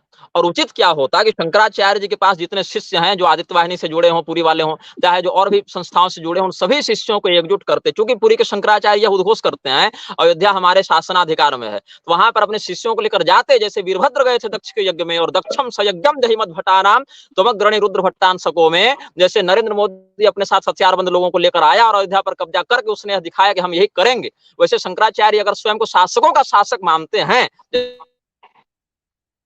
प्रधानमंत्री से ऊपर ही स्वयं को मानते होंगे, तभी तो कहा कि मैं शासकों का शासक हूं। तो अपने सैनिक लेकर जाते और अयोध्या में उसी प्रकार से वीरभद्र के समान ये धर्म की रक्षा करने के लिए धर्मियों का संहार करते, या उनको प्रताड़ित करते और उनको धर्म के अनुसार विवश करते कि तुम इस मर्यादा को मानो, क्योंकि हम शासकों के शासक महाराज हैं। जी, वो ये तो गोली कांड हो जाता, क्योंकि या तो उनको जेल में लोग डालते, वो तो जानते हैं, वो तो हाँ, तो लोकतंत्र में हाँ, तो अनुचित हो जाएगा वो तो। ये इसीलिए वो निग्रहाचार्य नहीं है ना, वो शंकराचार्य हैं, इसीलिए वो ऐसा बोल रहे हैं। निग्रहाचार्य अगर वो होते तो वो कर चुके होते। अब मैं निग्रहाचार्य हूं, लेकिन धिक्कार है मुझे भी कि मेरे पास अभी वैसा सामर्थ्य नहीं है। अगर मेरे पास वैसा सामर्थ्य होता तो हम अभी इंटरव्यू नहीं दे रहे होते इस प्रकार से यहाँ बैठकर जंगल में। खैर, जिसके माध्यम से जितना होना है वो तो होगा ही। चाहे वो धर्म के पक्ष में हो, चाहे वो अधर्म के पक्ष में हो।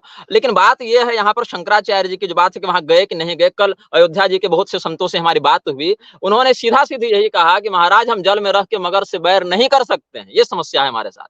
हमने यह पूछा है महात्माओं से जो वहां गए, जो नहीं गए वो तो खैर अलग बात है। महात्माओं से मैं पूछना चाहता हूं कि आप लोग क्यों विरोध नहीं करते हैं अशास्त्रीय कृत्यों का? आपको न्यायपालिका का डर है अगर कि आप जेल चले जाएंगे, जैसा कि आपने कहा जेल चले जाएंगे तो कब तक आप जेल में रहेंगे? 10 साल, 20 साल या जब तक शरीर रहेगा तब तक। लेकिन जब शरीर छूटने के बाद आप बड़ी अदालत में जाएंगे, तथा प्रच्छन्न पापानां शास्ता वैवस्वतो यमः, जब यमराज के सामने आपको खड़ा होना पड़ेगा। यदि आप यमराज के अस्तित्व को नहीं मानते हैं, पारलौकिक विधान को नहीं मानते हैं, तब तो आपकी अलग बात है, तब तो आप हिंदू भी नहीं हो सकते। लेकिन अगर आप सनातन धर्मी हैं, परलोक पर यदि आपकी निष्ठा है, तो उस स्थिति में आपको यमराज का भय होना चाहिए कि राजा का ये छद्म कब्जेदारों का भय होना चाहिए। राजा तो खैर देश में है ही नहीं, कब्जेदारों का भय होना चाहिए कि यमराज का भय होना चाहिए आपको। 10 साल अपने जीवन को सुरक्षित रखने के लिए 10-10 युगों तक नरक जाने के लिए क्यों तैयार हो? यदि 5 साल की सरकार से तुम इतने डरते हो, तो जो इंद्र आदि देवता एक-एक मनवंतर के लिए ब्रह्मांड की गद्दी पर बैठे, उनसे कितना भयभीत होना चाहिए तुमको? क्या तुम पारलौकिक श्रेय पर विश्वास करते हो हिंदू धर्मगुरु होने के नाते? अगर तुम हिंदू धर्मगुरु होने के नाते करते हो पारलौकिक श्रेय पर विश्वास, तब तुम्हें तो इस प्रकार का धर्म का विरोध करना चाहिए और अपने परलोक को सुदृढ़ करना चाहिए। ये सरकार की चापलूसी करने के बाद तुम सुरक्षित रहोगे कि नहीं रहोगे, इसकी कोई गारंटी नहीं है। लेकिन शास्त्र में जो फल बताए गए हैं शास्त्रीयता के पारलौकिक सुख के रूप में, उनमें तो निष्ठा होनी चाहिए कि नहीं होनी चाहिए? आचार्य कुमारिल भट्ट ने अपने शरीर को भूसे की अग्नि में धीरे धीरे जलाकर नष्ट कर दिया। पूरे स्वामी जी के नेत्र निकाल लिए गए। कितने आचार्यों ने कितना बलिदान दिया है। अरे तुम उन आचार्यों के कर्जदार हो, ऋणी हो कि तुम आज सनातन धर्म की गद्दी पर आचार्य पद में प्रतिष्ठित हो, सम्मानित हो, सुपूजित हो। उन आचार्यों के कर्ज को, ऋण को उतारने के लिए तुमको धर्म के विषय में बोलना चाहिए कम से कम। जो अपने आज आपका हाथ एक पटाखे से जल जाए, मोमबत्ती से जल जाए, माचिस की चिंगारी से जल जाए, कितना दर्द होता है। जिन महापुरुषों ने धर्म की रक्षा करने के लिए अपने शरीर को भूसे की अग्नि में जलाकर धीरे धीरे करके नष्ट किया है, ऐसे लोग धिक्कारते होंगे तुम्हारे अस्तित्व पर कि तुम इन नेताओं की चापलूसी करते हो। अरे मुंह से ही बोल दो कम से कम।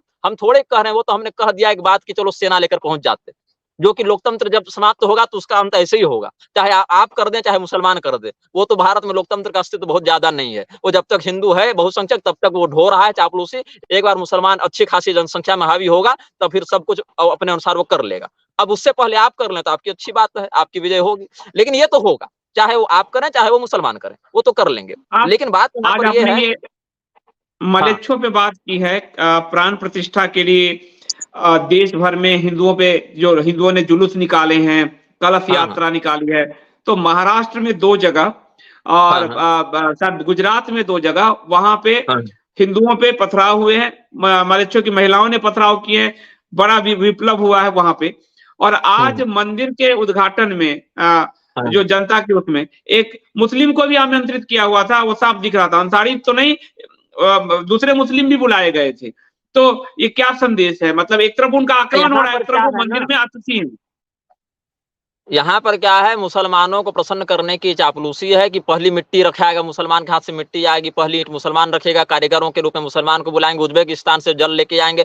ये सब जो है सो धर्मद्रोहियों के ये बुद्धि सांकर्य का परिणाम है, मति भ्रष्टता का परिणाम है। जिन वृक्षों के साथ संवाद करने का भी सज्जनों को ये नहीं है, उसको प्रशस्त नहीं मानते हैं हम लोग, उन लोगों के साथ उठना बैठना खाना पीना कर रहे हैं। मैं बताऊं आपको, शास्त्र पुराने हो गए हैं, बदल देना चाहिए, ये कहने का केवल और केवल हिंदू धर्म के लिए ही वो प्रयुक्त होता है। लेकिन कोई व्यक्ति अगर कह दे कि कुरान और बाइबल में से ये सब अंश हटा दो या जोड़ दो या तोड़ दो या बना दो या बिगाड़ दो, तो उस व्यक्ति का मस्तक तुरंत कट जाएगा। अगर कोई कार्टून बना दे उसका मस्तक कट जाएगा। लेकिन यहाँ पर जिस अम्बेडकर का कार्टून यह दिखाया जाता है कि अम्बेडकर राम जी और कृष्ण भगवान को कोड़े मार रहा है, उस अम्बेडकर को प्रातस्मरणीय मानने वाले और उस अम्बेडकर के नाम पर वोट मांगने वाले लोग यहाँ भगवान श्री रामचंद्र जी के भक्त बने घूम रहे हैं। हम वर्णाश्रम व्यवस्था को यथारूप में प्रस्तुत करें और स्वीकार करें तो हम रामद्रोही हो जाते हैं। हम भगवान श्री रामचंद्र जी के द्वारा बताए गए और आचरित सिद्धांतों का यथारूप वर्णन करें तो हम रामद्रोही हो जाते हैं। हम भगवान श्री रामचंद्र जी के द्वारा स्थापित श्रुति स्मृति व्यवस्था का समर्थन करें,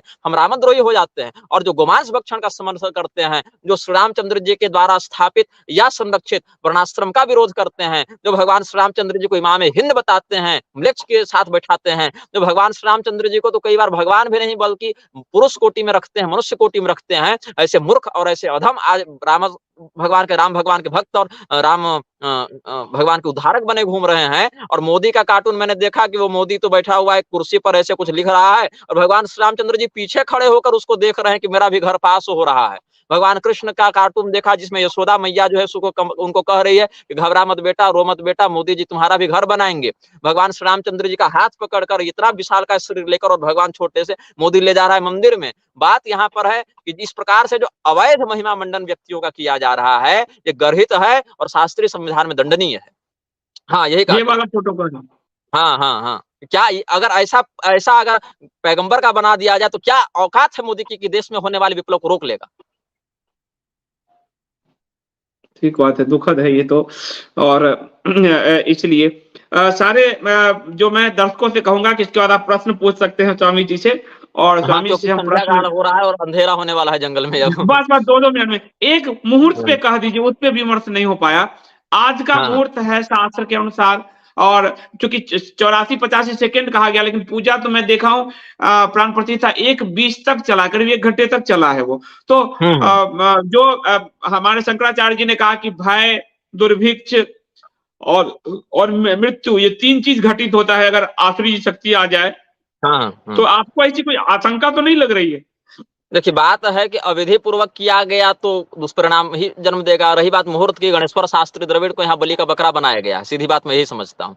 गणेश्वर शास्त्री द्रविड़ के पूर्वज वाराणसी इसीलिए नहीं आए थे कि किसी राजनीतिक पार्टी के चुनावी अभियान में सहयोग कर सकें। शास्त्र की सेवा करने आए थे, तभी वहां पर प्रतिष्ठित हुए, और इसीलिए गणेश्वर शास्त्री द्रविड़ का सम्मान है विद्वत जनों के मध्य। लेकिन अब वो सम्मान कितना बचेगा ये हम नहीं जानते हैं। हम भी बहुत सम्मान करते थे उनका। इस प्रकरण के बाद थोड़ा चिंतन करेंगे कि कितना रेशियो बचेगा सम्मान का। बात है कि गणेश्वर शास्त्री द्रविड़ ने स्पष्ट कहा अपने वीडियो में कि गोविंद देव ने उन्हें यह कहा कि मुझे जनवरी का मुहूर्त निकाल के दीजिए, इसीलिए हमने जनवरी का दिया। इतने तक अगर वो करते तो मुझे उनमें ज्यादा दोष नहीं दिखता।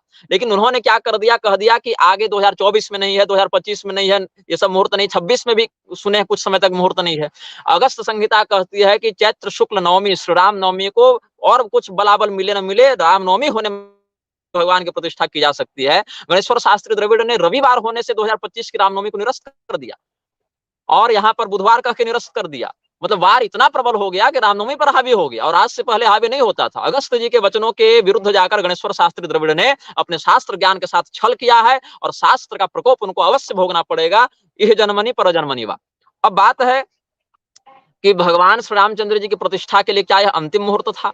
अगर था, अगर देवताओं की प्रतिष्ठा इस वर्ष भर नहीं हो सकती, तो जितने पंचांगकारों ने वर्ष भर प्रतिष्ठा के मुहूर्त दिए हैं, इस वर्ष में चाहे अगले वर्ष में, उन पर प्रतिबंध लगाया जाए, और पूरे भारत वर्ष में मंदिरों की प्रतिष्ठा पर अगले 2 साल के लिए प्रतिबंध लगे, और जो प्रतिष्ठा करने का प्रयास करे उसको शास्त्रीय अनुसार दिया जाए। ये होना चाहिए, क्योंकि मुहूर्त तो भैया है नहीं, तो तुम बिना मुहूर्त के प्रतिष्ठा कैसे कर रहे हो? और अगर यह मुहूर्त है तो इस प्रकार तो उन मुहूर्तों को नकारने वाले मूर्खों को दंडित किया जाए। उनसे यह कहा जाए कि तुमने इन मुहूर्तों में जो मुहूर्तत्व है उसका खंडन करके ज्योतिष शास्त्र का अपमान कैसे किया, उन तिथियों का, उन देवताओं के, उन तिथियों के अभिमानी देवताओं का अपमान कैसे किया। ये केवल राज, और अगर कहते हो कि मुहूर्त की आवश्यकता ही नहीं है, तदेव लग्नं सुदिनम तदेव, और यह कहते हो कि रामेश्वरम की स्थापना श्री रामचंद्र जी ने की तो क्या शिखर के बाद की थी, ये सब अगर कुतर्क करते हो, तो भगवान श्री रामचंद्र जी ने तो पार्थिव पूजा की है। स्कंद पुराण के अनुसार देखें तो पार्थिव प्रतिमा वहां पर भगवान ने स्थापित की है। तो भगवान ने तो मिट्टी के बालू के शिव जी बनाए थे, और कोई मंदिर का शिखर छोड़िए, दीवार भी नहीं बनाई थी। भगवान ने दीवार थोड़ी बनाई थी उतना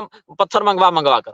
और भगवान श्री रामचंद्र जी, अच्छा मुहूर्त नहीं अगर चाहिए था किसी को, खरमास में ही कर देते, क्या दिक्कत थी? लेकिन खरमास बीतने का उन्होंने ये किया, इंतजार किया, उसकी प्रतीक्षा की। 15 तारीख को जब मकर संक्रांति हो गई तो 16 से ये लोग बैठे हैं। इसका अर्थ है मुहूर्त तो मान ही रहे हैं। और अगर मुहूर्त आवश्यक नहीं था तो फिर इतना लंबा चौड़ा मुहूर्त के समर्थन में लेख क्यों दिया जाने लगा?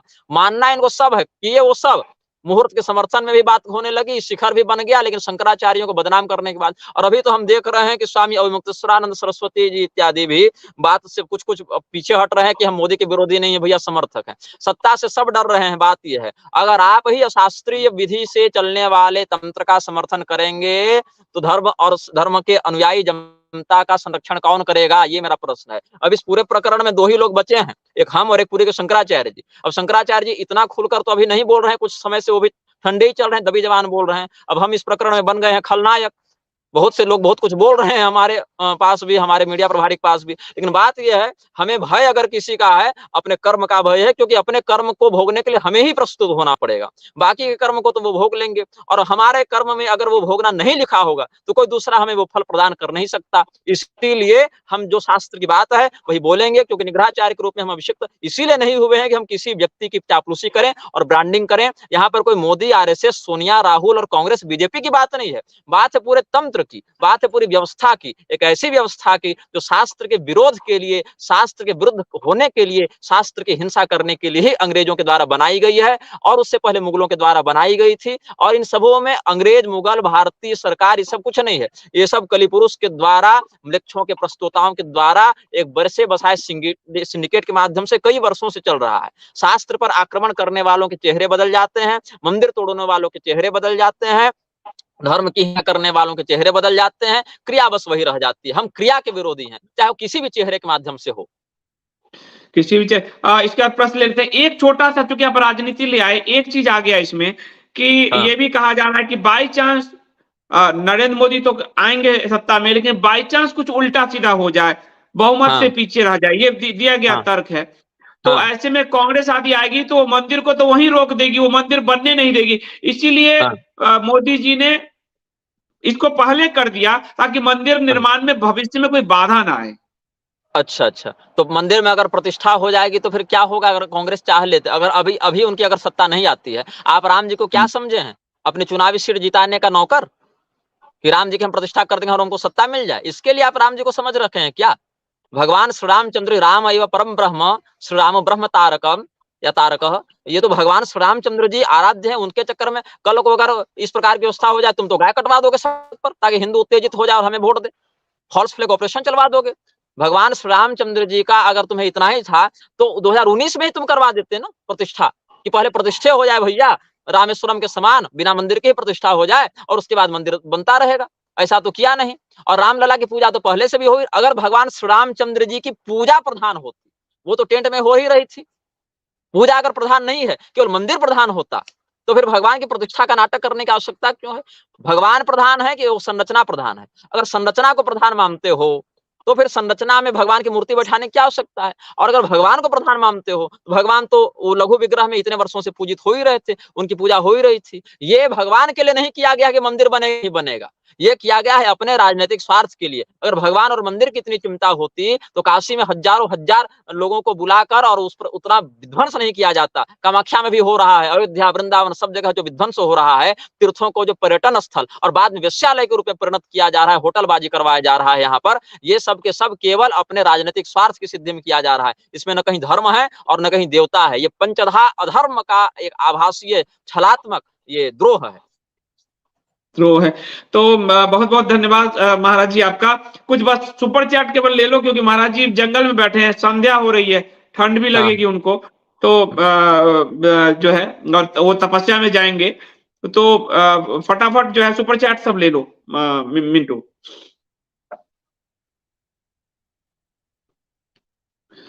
ध्रुव जी कह रहे हैं, स्वामी निग्रहाचार्य जी महाराज को नमस्कार, आपको सुन के हृदय को अत्यंत आनंद मिलता है। अयोध्या का मसला अभी खत्म नहीं हुआ है, हम धार्मिकों के लिए। हाँ, बात सही है। धर्म के अनुयायियों के लिए तो खत्म नहीं हुआ है। धर्म के अनुयायी तो इस पर धार्मिक दृष्टि से चिंतन कर ही रहे हैं और समयानुसार कार्य भी करेंगे, उसमें कोई हाँ, अब किसके माध्यम से भगवान क्या करवाएं अलग बात है।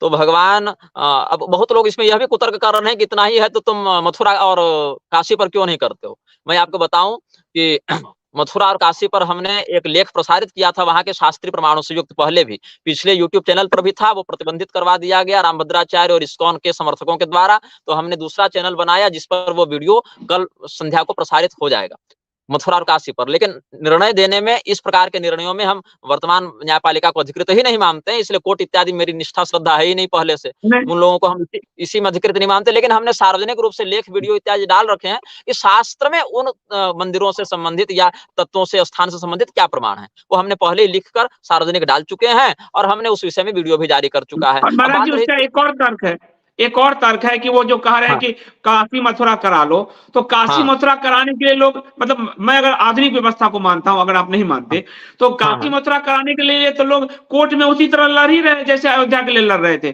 तुम कह हाँ। रहे हो कि हमारे नेताजी ने कराया, तो अध्यादेश ला के काशी मथुरा तुम करा दो, कहो बिल्कुल, नेताजी सब करा हाँ, देते हाँ, हैं। करा दें। लेकिन बात है कि तो हम नेताजी कैसे करें? नेताजी जिनके समर्थन से नेता बने हैं, ऐसे मोहन भागवत कहते फिरते हैं ना कि हर मंदिर में शिवलिंग क्यों देखना। आरएसएस हाँ। ने आधिकारिक बयान कई बार ऐसा दिया है कि राम मंदिर का मुद्दा हमारे लिए आखिरी था, अब उसके बाद हम किसी मंदिर आंदोलन में भाग नहीं लेंगे। और संघ ने तो राम मंदिर आंदोलन में भी भाग ढंग से नहीं लिया है। कितने वकील खड़े किए आरएसएस ने, कितने प्रमाण दिए आरएसएस ने। और जिस व्यक्ति ने राम मंदिर में सहयोग किया, क्या वह स्वयं को आरएसएस का सदस्य मानकर किया कि हिंदू मानकर किया, भगवान श्री रामचंद्र का भक्त मानकर किया, क्या मानकर किया? नहीं। एक कोई और हमारे अब एक कोई बाबरी हमारे विध्वंस शुभचिंतक में हैं भी वो। आम हिंदुओं की हाँ, हाँ। भूमिका ज्यादा थी, शिव सैनिकों की भूमिका ज्यादा थी। शिव सैनिक जब मंदिर तोड़ने के लिए वो ढांचा तोड़ने जा रहे थे, तो आरएसएस के लोगों ने उनको रोका था नहीं तोड़ने के लिए। ये आपको शिव सैनिक संतोष दुबे का पूरा इंटरव्यू है, जिनको गोलियां लगी, अस्पताल में 7 महीने रहे, पूरा शरीर छत बिछत हुआ, जो बात रणनीतिकार में है थे। श्री रामचंद्र जी के भक्तों के ऊपर, निरपराध भक्तों के ऊपर गोली चलवाने वाले मुलायम सिंह यादव को सरकार ने पद्म विभूषण दिया। यह श्री रामचंद्र जी के भक्तों के लाश के साथ सौदेबाजी है। इसने मृतकों का सौदा किया है सत्ता के लिए। और नृपेंद्र मिश्र को, जो प्रिंसिपल सेक्रेटरी थे तब, कंट्रोल रूम में बैठकर गोली चलने का आदेश कर रहे थे, वो इस ट्रस्ट के प्रमुख हैं। ये इसे तो मैंने कहा ना, ये सिंडिकेट है। न्यायपालिका विधायिका का कोड खुजाएगा, विधायिका जो है सो कार्यपालिका कोड खुजाएगी। ये सब एक दूसरे, देखिए बात है ना, हमाम में सब नंगे हैं। सही बात है। और दूसरा क्वेश्चन, मास्टर पर मंदिर के वे भाग जिनका निर्माण मलेच्छों ने किया, अब इसका मंदिर पर क्या असर पड़ेगा? मुझे लगता है गंगा जल आदि देखिए से धो लेने पे खत्म हो जाएगा। देखिए बात है कि शिल्प शास्त्र में हमारे शूद्र वर्ण के बंधुओं का अधिकार है। आप शूद्र वर्ण के बंधुओं का अधिकार छीनकर म्लेच्छों को ले आए। अब उन भागों की शास्त्रीयता तो निर्माण विधि में नहीं हुई, लेकिन अगर हो सकता है भविष्य में कोई धर्म सम्मत शासन तंत्र आवे और अगर शास्त्रीय विधि से उसका पुनः शोधन करे, तो मांत्रिक विधा से द्रव्य शुद्धि हो जाती है। कालांतर में प्रकृति उसका शोधन कर लेती है, लेकिन तत्काल में देवत्व का प्रतिष्ठापन हम वहां शास्त्रीय दृष्टि से नहीं समझ पाते। नहीं समझ पाते, ठीक है। ये बहुत अच्छा कहा आपने कि शूद्रों का था वो अधिकार छीना गया, और ये लोग बड़ी बड़ी बातें करते हैं, आरक्षण और क्या क्या। शक्तिमान जी कह रहे नित्यानंद बोले धुरंधर संहिता के श्लोक चोरी के हैं। हाँ, अब बात है कि धुरंधर संहिता क्या है। धुरंधर संहिता हमारे द्वारा लिखा गया 1000 संस्कृत श्लोकों का एक ग्रंथ है। तो धुरंधर संहिता में हमने क्या लिखा? अब बात यही है संदीप जी, अगर हम अपने से कोई बात बनाकर लिख दें तो लोग पूछेंगे कि किस शास्त्र में इसका प्रमाण है जो तुम अपने मन से बनाकर बोल रहे हो। और अगर हम शास्त्र से कोई बात कहें तो कहेंगे तुम्हारा इसमें क्या है, तो उस शास्त्र से चोरी करके तुम बोल रहे हो। तो दोनों में जो व्यक्ति मुझे गाली देना चाहता है वो अपना बिंदु निकाल लेगा। अगर मैं अपने से कुछ बनाकर बोल दूं तो कहेगा कि तुम तो अपने मन से बोल रहे हो, इसमें शास्त्र कहाँ है। और अगर मैं शास्त्र से बोलूं तो कहेगा ये तो शास्त्र से बोल रहे हो, तुम्हारा अपना इसमें क्या महत्व है, ये तो तुम चुरा के बोल रहे हो। तो जिसको गाली देना है वो किसी भी प्रकार से दे लेगा। तो धुरंधर संहिता के श्लोक चोरी के हैं, ऐसा आरोप जो नित्यानंद मिश्र लगा रहे हैं, उनको अगर धुरंधर संहिता ढंग से पढ़ी होती उन्होंने, उसी में हमने यह लिखा है कि हमने किन किन ग्रंथों से, किन किन संहिताओं से या तंत्रों से ये सारे सिद्धांतों को लिया है। ये हमने संदर्भ वहां पर दिया है। तो संदर्भ जहां दिया जाता है उसको चोरी नहीं कहते। प्लेगरिज्म और रेफरेंस में अंतर होता है, ये मिश्र जी को समझना चाहिए। हाँ, ये रेफरेंस है, ये संदर्भ है हर पुस्तक में। और जैसे उन्होंने ही कई किताब लिखी, जैसे सुनाम लिखी है, तो सुनाम हाँ, क्या है, वेद में सारे जो नाम है वैदिक संहिता शास्त्र में, वो नाम उन्होंने एज इट इज लिया है ना, कोई हाँ, अपने नाम तो रचे नहीं। या फिर जो नहीं, व्यास कथा लिया है, वो महाभारत की व्यास कथा को एक जगह संग्रहित किया है ना हम नित्यानंद राय जी ने, सिद्धांत अपनी हम कथा तो रची सिद्धांत नहीं। हम सिद्धांत बताने वाले व्यक्ति हैं, बनाने वाले व्यक्ति नहीं है ना। तो हम सिद्धांत जब बताएंगे तो पूर्वाचार्यों के, आचार्यों के, ऋषियों के ग्रंथों का संदर्भ देकर हमने लिखा है। पुरुषोत्तम संहिता से लिखा, कामधेनु तंत्र से लिखा, वर्णोद्धार तंत्र से बताया, ये सब हमने वहां वर्णन किया है। हाँ, संदर्भ तो हर पुस्तक में होता है। मैं तो कह रहा हूँ ना कि हाँ, उन्हीं की पुस्तक है व्यास कथा, तो व्यास हाँ, जी की जो महाभारत में सारी कथा है छोटी छोटी, उसको लेकर संग्रहित किया उन्होंने। हाँ, तो ये तो कॉमन सी बात है, ये कोई ऐसी बात नहीं हाँ, है। हाँ, हम्म। विकास तिवारी जी करते हैं चिन्मयानंद, मुरारी बापू, रितंभरा, पीतम्बरा। रामदेव, अवधेशानंद आदि सब मोदी के से हाथ मिलाने के लिए तरफ रहे थे। दुख हुआ, प्रभु आपने कल श्राप देकर अब तप का नाश क्यों किया अपना? बात ऐसी है कि हमें अब इसलिए आवेश आ गया, हालांकि इस प्रकार के उग्रता को धारण करने के हम पक्षधर भी नहीं है हमेशा, लेकिन कभी करना पड़ता है। कोई एक दुर्जन था जिसने धर्म का समर्थन करने के कारण मुझे, अब जिस शब्द का उसने प्रयोग किया वो तो मैं नहीं बोलना चाहूंगा, अर्थ उसका है कि मैं वेश्या का पुत्र हूं, ऐसा उसने आरोप लगाया। मेरी माता ने परपुरुष से मुझे जन्म दिया, मेरे पिताजी एक मुसलमान रखेल रखे हैं, मैंने अपने चचेरी बहन का बलात्कार करके एक बच्चा उत्पन्न किया है, ऐसा वो मुझे गाली दे रहा था और बहुत दुष्प्रचार कर रहा था। और जिन लोगों के पक्ष से वो बात कर रहा था, और उसके बाद रामभद्राचार्य इत्यादि का प्रलाप तो हम सुनते ही रहते हैं कि शंकराचार्य को चुनौती दे दिया। शंकरा रामभद्राचार्य के चेले कितने धूर्त हैं अपने गुरु के ही समान, कि कहते हैं खुले मंच पर कि हमारे गुरु जी की तुलना तो तुलसीदास और वाल्मीकि जी से भी नहीं हो सकती, हमारे गुरु तो उनसे बड़े हैं। धीरेन्द्र शास्त्री कह रहे थे कि हमारे गुरुजी साक्षात ईश्वर हैं। मतलब साईं को जैसे घुसपैठ कराया गया, वैसे अब इनको घुसपैठ कराया जा रहा है। एक कोई कह रहा है कि चारों शंकराचार्य, वही कह रहे थे चारों शंकराचार्य हमारे बराबर नहीं है, शंकराचार्य का क्षेत्र इतना बड़ा नहीं जितना रामानंदाचार्य का था, हम रामानंदाचार्य, हमारा क्षेत्र उतना बड़ा, कहने का भाव है। और इस प्रकार से समझना चाहिए कि इस प्रकार से आत्मबुद्धता को और हठधर्मिता को प्रसारित करके, और हम जैसे धर्मशास्त्र के यथारूप रक्षकों को जो गाली देगा, उसके प्रति कभी तो आक्रोश निकलेगा। अब हमने संस्कृत में कुछ उनको कहा है, जिसका फल तो उन्हें अवश्य भोगना ही पड़ेगा, लेकिन अभी नहीं, वो जिस समय और जिस रूप में उनको प्राप्त होगा वही उनके लिए उचित दंड होगा। ये एक अलग चीज हो गई है कि आप अगर हाँ, धर्म की बात करें तो जो लोग तर्क नहीं कर पाते वो गाली गलौज पे उतर आते हैं, और बहुत ही अव्यवहारिक सा रूप में देख रहा हूँ। यूट्यूबर सब भी हैं, बड़े बड़े पढ़े लिखे अपने आप को कहते हैं, अव्यवहारिक हैं। तो ये नहीं, गाली गलौज मत कीजिए किसी साधु संत को।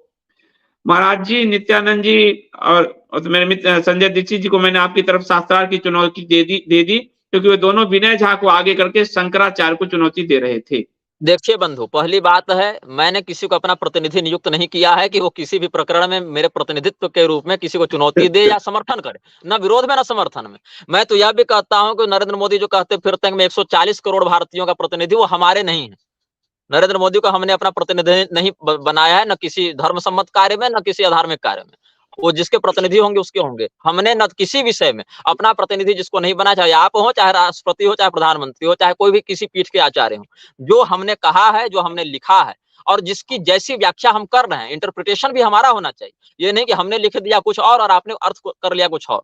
मैंने जो लिखा है, मैंने जो कहा है, और मैंने उसकी जिस प्रकार से व्याख्या की, उसके लिए हम जिम्मेदार हैं। आपने जो समझा है या आपने हमारी गारंटी, अपनी गारंटी पर जो कुछ चैलेंज किया है, उसके लिए हम स्वीकार नहीं कर सकते इस बात को। लेकिन हाँ, ये जरूर है कि अगर शास्त्रीयता की बात आएगी तो हम पहले भी कहते रहे, आगे भी कहते रहेंगे।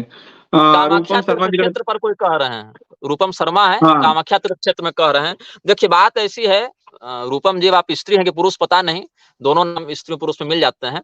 लेकिन बात है कि कामाख्या हो या कोई भी तीर्थ हो, अत्युग्र भूरि कर्माणो नास्तिका और औरवा जना तेपि तिष्ठन्ति तीर्थेषु तीर्थसारस्ततो गतः। अत्यंत घृणित पाप करने वाले लोग तीर्थों में जाकर कलयुग में डेरा डाल देंगे, इसीलिए तीर्थों का सार चला जाता है। अब तीर्थों का सार जब चला जाता है, तब किसी किसी काल में कोई संत, चैतन्य महाप्रभु जैसे, वल्लभाचार्य जी जैसे, शंकराचार्य जी जैसे, रामानुजाचार्य जी जैसे, हितहरिवंश महाप्रभु जी जैसे आते हैं और उन तीर्थों का उद्धार करते हैं। अब बात है कि तीर्थ के देवता जब वहां छोड़कर जाने का निर्णय कर लेते हैं, तो ऐसे ही किसी आसुरी आक्रमण के माध्यम से उस तीर्थ का विध्वंस करवाते हैं। ये एक प्राकृतिक बात है, युग धर्मानुगत बात है। 10,000 वर्ष जब कलयुग के बीत जाएंगे तो भगवान जगन्नाथ भी इस पृथ्वी को छोड़कर चले जाएंगे, शालग्राम, तुलसी इत्यादि भी चले जाएंगे। तो जब वो चले जाएंगे तो हम लोग रोकने में समर्थ नहीं है। लेकिन हाँ, अगर भगवान चाहेंगे कि ऐसा हो, किसी प्रकार से रुक भी सकता है, या ऐसा हो अभी टूट जाए वह क्षेत्र, लेकिन 10 साल 20 साल 2-4 पीढ़ी के बाद कोई धर्मसम्मत सत्ता आवे तो उसका पुनः निर्माण करवा दे। जैसे अहल्याबाई होलकर ने कितने मंदिरों को पुनर्जागृत करवाया अपने शासन काल में, तपस्विनी महिला थी इस विषय में वो। तो इस प्रकार से कोई अगर वैसा आए तो फिर करवा सकता है। लेकिन अभी आपके कहे बिना ही जो संभव है हमसे, और जो हमारे अधिकार और सामर्थ्य के अंतर्गत है, वो हम पहले ही कर रहे हैं, ये हम आपको आश्वस्त करते हैं। जी जी। वासुक जी कह रहे हैं, दशावतार कौन से हैं, उसमें बुद्ध हैं कि नहीं? राम क्षत्रिय थे तो क्षत्रिय ही क्षत्रिय ही नहीं छू सकते। अच्छा, और क्या कलयुग शूद्रों का नहीं?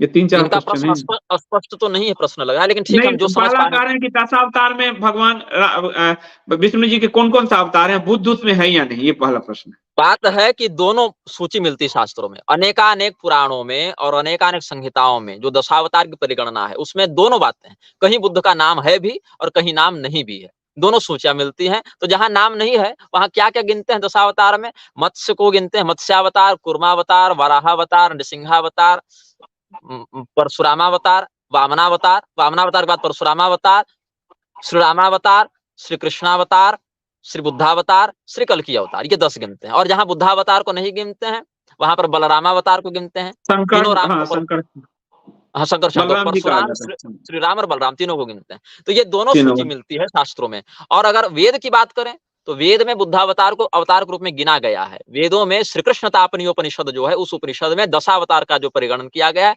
वहां बुद्धावतार को उनके साथ गिना गया है। लेकिन सबों के लिए वो पूजनीय नहीं है। जो श्रुति स्मृति पुराणादि की शास्त्रीय वैदिक मर्यादा में अनधिकृत जन हैं, ऐसे अनधिकृत म्लेच्छ इत्यादि के लिए, वो यहाँ शूद्र वर्ण की बात भी नहीं करता मैं, क्योंकि शूद्र वर्ण वेद के प्रत्यक्ष प्रयोग में समंत्रक विधान में अनधिकृत होने के बाद भी वैदिक मर्यादा के परोक्ष प्रारूप में पुराणादि के माध्यम से, आगमादि के माध्यम से अधिकृत हो जाता है। लेकिन म्लेच्छ इत्यादि का अधिकार वहां पर नहीं, वो बुद्ध इत्यादि को उपासना कर सकते हैं। लेकिन नमो भगवते बुद्ध संसारार्णवतारक कलिदावाधम भीतस्ताम हम शरणम गतः, इस प्रकार के कुछ मंत्र मेरु तंत्र में भगवान शिव ने बताए उन लोगों के लिए। लेकिन शिष्ट जनों के लिए, सज्जनों के लिए ये पूजनीय नहीं होते, बस सम्मान है, भगवान के अवतार के रूप में आए थे इसीलिए। तो वेदों में जहां पर श्री कृष्णोपनिषद है वहां इनका वर्णन है। लेकिन दोनों सूची मिलती है, कहीं है भी वर्णन में और कहीं नहीं भी वर्णन में है। जहां संपूर्णतया पूजनीय में वर्णन है वहां बुद्ध को नहीं गिना है, और जहां पर सामान्य श्रेणी है वहां गिना है। अब श्री रामचंद्र जी क्षत्रिय थे तो क्षत्रिय ही नहीं छू सकते, ऐसी बात है। श्री रामचंद्र जी क्षत्रिय नहीं थे, ब्राह्मण नहीं थे, वो परमात्मा है। और थे नहीं, हैं। परमात्मा अविनाशी होते हैं, काल और देश से परे होते हैं, ये समझिए। अब उनका जो मनुष्य शरीर के रूप में जो अवतार हुआ, मर्त्यावतार अस्ति मर्त्य शिक्षणम रक्षो वधाये वन केवलं विभो, भगवान श्री रामचंद्र जी मनुष्य रूप में क्यों आए? राक्षसों को मारना ही केवल उद्देश्य नहीं था उनका, मनुष्य को सदाचार का व्यावहारिक बोध कराने के लिए भी भगवान का अवतार यहाँ पर हुआ है, ऐसा हनुमान जी का श्रीमद् भागवत में वचन है। लेकिन बात यह है कि भगवान श्री रामचंद्र जी क्षत्रिय थे, तो क्या उन्होंने यह कहा कि सभी क्षत्रिय हमारा स्पर्श कर सकते हैं? अगर भगवान को केवल क्षत्रिय मान लें, इसीलिए कहें कि क्षत्रिय स्पर्श कर सकता है, तो हम ब्राह्मण हैं, तो हमको तो भगवान को प्रणाम नहीं करना चाहिए फिर, क्योंकि आप क्षत्रिय हैं, ऐसा कह देंगे। लेकिन ऐसा करते हैं क्या? नहीं, भगवान को प्रणाम करते हैं, उनका चरणोदक लेते हैं, भगवान का प्रसाद पाते हैं, तुलसी दल लेते हैं। क्यों? भगवान वर्ण के देहगत बंधन में बंधे हुए नहीं हैं। इसीलिए कितने ऋषि महर्षि भगवान की तपस्या करते थे कि नहीं करते थे? और भगवान जब तक क्षत्रिय के शरीर में रहे उनको प्रणाम भी किया है भगवान ने, ऋषि महर्षियों को भगवान ने भी प्रणाम किया है, ऋषि महर्षियों ने आशीर्वाद भी भगवान को दिया है, और वही ऋषि महर्षि फिर भगवान की आराधना, पूजा और तपस्या भी करते थे। दोनों मर्यादाओं को उन्होंने संभाला है। वैसे ही भगवान का स्पर्श तो प्रधान अर्चक के अलावा कोई नहीं कर सकता, अगर सार्वजनिक मंदिर हो उस प्रकार से। और व्यक्तिगत पूजा अगर किसी की हो, अगर घर में भगवान का विग्रह उसने स्थापित किया हो, तब क्षत्रिय क्या शूद्र भी कर सकता है, उसमें कोई दिक्कत नहीं है। अपने घर की निजी जो आराधना उसमें कर सकते हैं। लेकिन सार्वजनिक अगर हो तो मंदिर में आप क्षत्रिय की बात करते हैं। मैंने तो प्रमाण दिया ना आपको कि अन्य संप्रदाय के ब्राह्मण भी अगर स्पर्श करें, या जो वहां का अर्चक नहीं है, उस संप्रदाय का होने के बाद भी जो वहां अर्चक के रूप में नियुक्त नहीं है, ऐसा ब्राह्मण भी हो तो स्पर्श करेगा, तो भगवान का अभिषेक करके शुद्ध करना पड़ेगा प्रतिमा को। ये बात है वहां पर। अब तीसरे का मुझे समझ और में नहीं आया प्रश्न, कह तो रहे मैं यही नहीं बता वो सकता। कलयुग शूद्रों का है, ये कहा कि कह रहे हैं कि वैसे शूद्रों का विरोध, तो क्या कलयुग शूद्रों का नहीं है? वो कहा कैसे नहीं है शूद्रों का? कलयुग तो विशेष करके शूद्रों का ही है। चारों युग में चार वर्णों का बल बढ़ता है। सतयुग में ब्राह्मण का, त्रेता युग में क्षत्रिय का, द्वापर युग में वैश्य का, और कलयुग में शूद्र का बल बढ़ता है। इसीलिए तो शूद्रा भोक्षन्ति वै महीम, श्रीमद् भागवत में भविष्यवाणी है कि कलयुग में तो शूद्र वर्ण ही पृथ्वी का उपभोग करेंगे, आज कर भी रहे हैं। ठीक बात है। अनुराग जी करें, इस कालनेमी का उपचार किस तरह किया जाए? इसका धार्मिक बहिष्कार कैसे करें? कौन ये सा तो आप कालनेमी? अपने ये तो आप अपनी सुविधा और अपने अधिकार और अपनी क्षमता के आधार पर देखेंगे ना कि इस कालनेमी का कैसे क्या उपचार करना है, इसको हम कैसे बताएं। और थैंक यू। तो महाराज जी, आप संध्या हो गया और काफी समय आपने दिया, बहुत अच्छा लगा, क्योंकि एक शास्त्र का ज्ञाता, आज जो मंदिर की प्रतिष्ठा हुई है, वो प्रतिष्ठा कितनी शुद्ध है, कितना शास्त्रीय है अथवा अशास्त्रीय है, वो बताने के लिए हम लोग से ज्यादा एक शास्त्रीय विद्वान को इसीलिए मैंने बुलाया। आपका इस बहुत बहुत वीडियो को भी धन्यवाद हम अपने महाराज जी। चैनल और फेसबुक पर डालेंगे। हाँ हाँ, सब डालिए, ये सब आपका है, ठीक मैं तो लोगों को कहता हूँ, और फिर बहुत भी सारा मतलब इसमें एक कट कट के औपचारिकता, भी डाला जाता है। एक औपचारिकता होती है पूछने की। कोई बात नहीं है। तो बहुत बहुत धन्यवाद महाराज जी, और आज फिर ही अगली मैं बार बता दूं इस जिस विषय में, मैंने इसीलिए कहा आज मैं बता दूं आपको। एक, अब मैं बोल रहा तो 2 मिनट और मैं आपका समय लूंगा इस विषय में। जी बात जी ऐसी है कि मैंने कई वर्ष पूर्व जब हम उमगा पहाड़ में तपस्या में थे, तो उमगा पहाड़ में जब हम तपस्या में थे, उमगा पहाड़ औरंगाबाद जिले में एक मदनपुर क्षेत्र है बिहार में, वहां मैं 2004 ईस्वी से जा रहा हूँ। जब मैं 6-7 वर्ष का था तब हमने वहां प्रवचन किया था। तो उस समय से वहां जा रहे हैं, मेरी बड़ी प्रिय साधना स्थली में रही है। तो वहां पर हम जब कुंडलिनी की आराधना कर रहे थे तो हमें एक निर्देश प्राप्त हुआ भगवान शिव की ओर से कि तुम भगवान श्री रामचंद्र जी का चरित्र लिखो श्लोकबद्ध काव्य के रूप में। तो उस समय से हम लिख रहे हैं और कुछ कुछ अंश लिखते रहते हैं। उसी के अंतर्गत हमने एक स्तोत्र लिखा था, श्री राम तांडव स्तोत्र। अब श्री राम तांडव स्तोत्र का हमने लेखन किया और जो रिकॉर्ड मेरे पास यहाँ उपलब्ध है उसके आधार पर मैं बता दूं, 2078 विक्रम संवत की विजयादशमी, जो अंग्रेजी दिनांक के अनुसार 15 अक्टूबर 2021 को थी, श्री राम कथा मंडप जो श्री राम वल्लभा कुंज में है अयोध्या जी में, वहां अयोध्या नरेश, विमलेंद्र मोहन प्रताप मिश्र और राज्यसभा की सांसद थी सोनल मानसिंह, जिनको पद्म विभूषण मिला था, उनकी उपस्थिति में एक कार्यक्रम हुआ था। राग रामकली में निबद्ध एक राग में हमारे लिखित श्री राम तांडव स्तोत्र का विमोचन किया गया था। लेकिन समस्या क्या हुई, वहां मुझे श्रेय नहीं दिया गया उस प्रकार से। मुझे भी बाद में समाचार से पता चला कि मेरी रचना को वहां उन्होंने विमोचन कराया और लिख दिया भागवतानंद विरचित। लेकिन ये नहीं पता था कि भागवतानंद नाम का वह व्यक्ति अभी धरती पर जीवित है। उन्होंने लगा भागवतानंद नाम के कोई ऋषि महर्षि हुए होंगे जिन्होंने कभी लिखा होगा। तो उतने बड़े कार्यक्रम में भी हमें न बुलाया गया, न हमें सूचना दी गई। हमको बाद में सोशल मीडिया से पता चला। और 10 अप्रैल 2022 को जब विक्रम संवत 2079 की रामनवमी थी, उस दिन रामेश्वरम में जो धनुषकोडी तीर्थ क्षेत्र है, वहां फाउंडेशन फॉर होलिस्टिक डेवलपमेंट ये संस्था के द्वारा रामनवमी के दिन, उसका वीडियो होगा, दूरदर्शन ने प्रसारित भी किया था उसको, 1000 से अधिक माताओं के द्वारा श्री राम तांडव स्तोत्र का सस्वरगान किया गया था, सूर्योदय के समय हाथ में दीपक लेकर। वहां भी मुझे श्रेय नहीं दिया गया। खैर, एक कृतिचौर इत्यादि हो रहा है। लेकिन अब क्या हुआ, अभी करीब करीब हम समझते हैं कि 6-7 दिन पहले, हालांकि उसमें बहुत कुछ अशुद्धि उन्होंने गाई है, किसी ने ऑनलाइन टाइप किया होगा उस स्तोत्र को, तो इंद्रादयो ऊंचू स्थान पर इंद्रादयो उवाच कह दिया, और कोट मर्दनम कृतम को कोट मर्दनम कृतः कह दिया, और नुतस तुतश्च को नुतोस तुतोच ऐसे अशुद्ध उच्चारण कर दिया। खैर, वो हमने कहा कि बाद में पुस्तक छपेगी तो इसका संशोधित प्रकाशन करेंगे। लेकिन अभी उस वीडियो को 10 लाख लोग देख चुके हैं, राम तांडव वाले वीडियो को, जिस पर एक किसी नर्तक संस्था ने बढ़िया वैसे गाया, बढ़िया है, नृत्य भी बढ़िया किया है, और सारे लोगों का उसमें श्रेय में उन्होंने नाम दिया।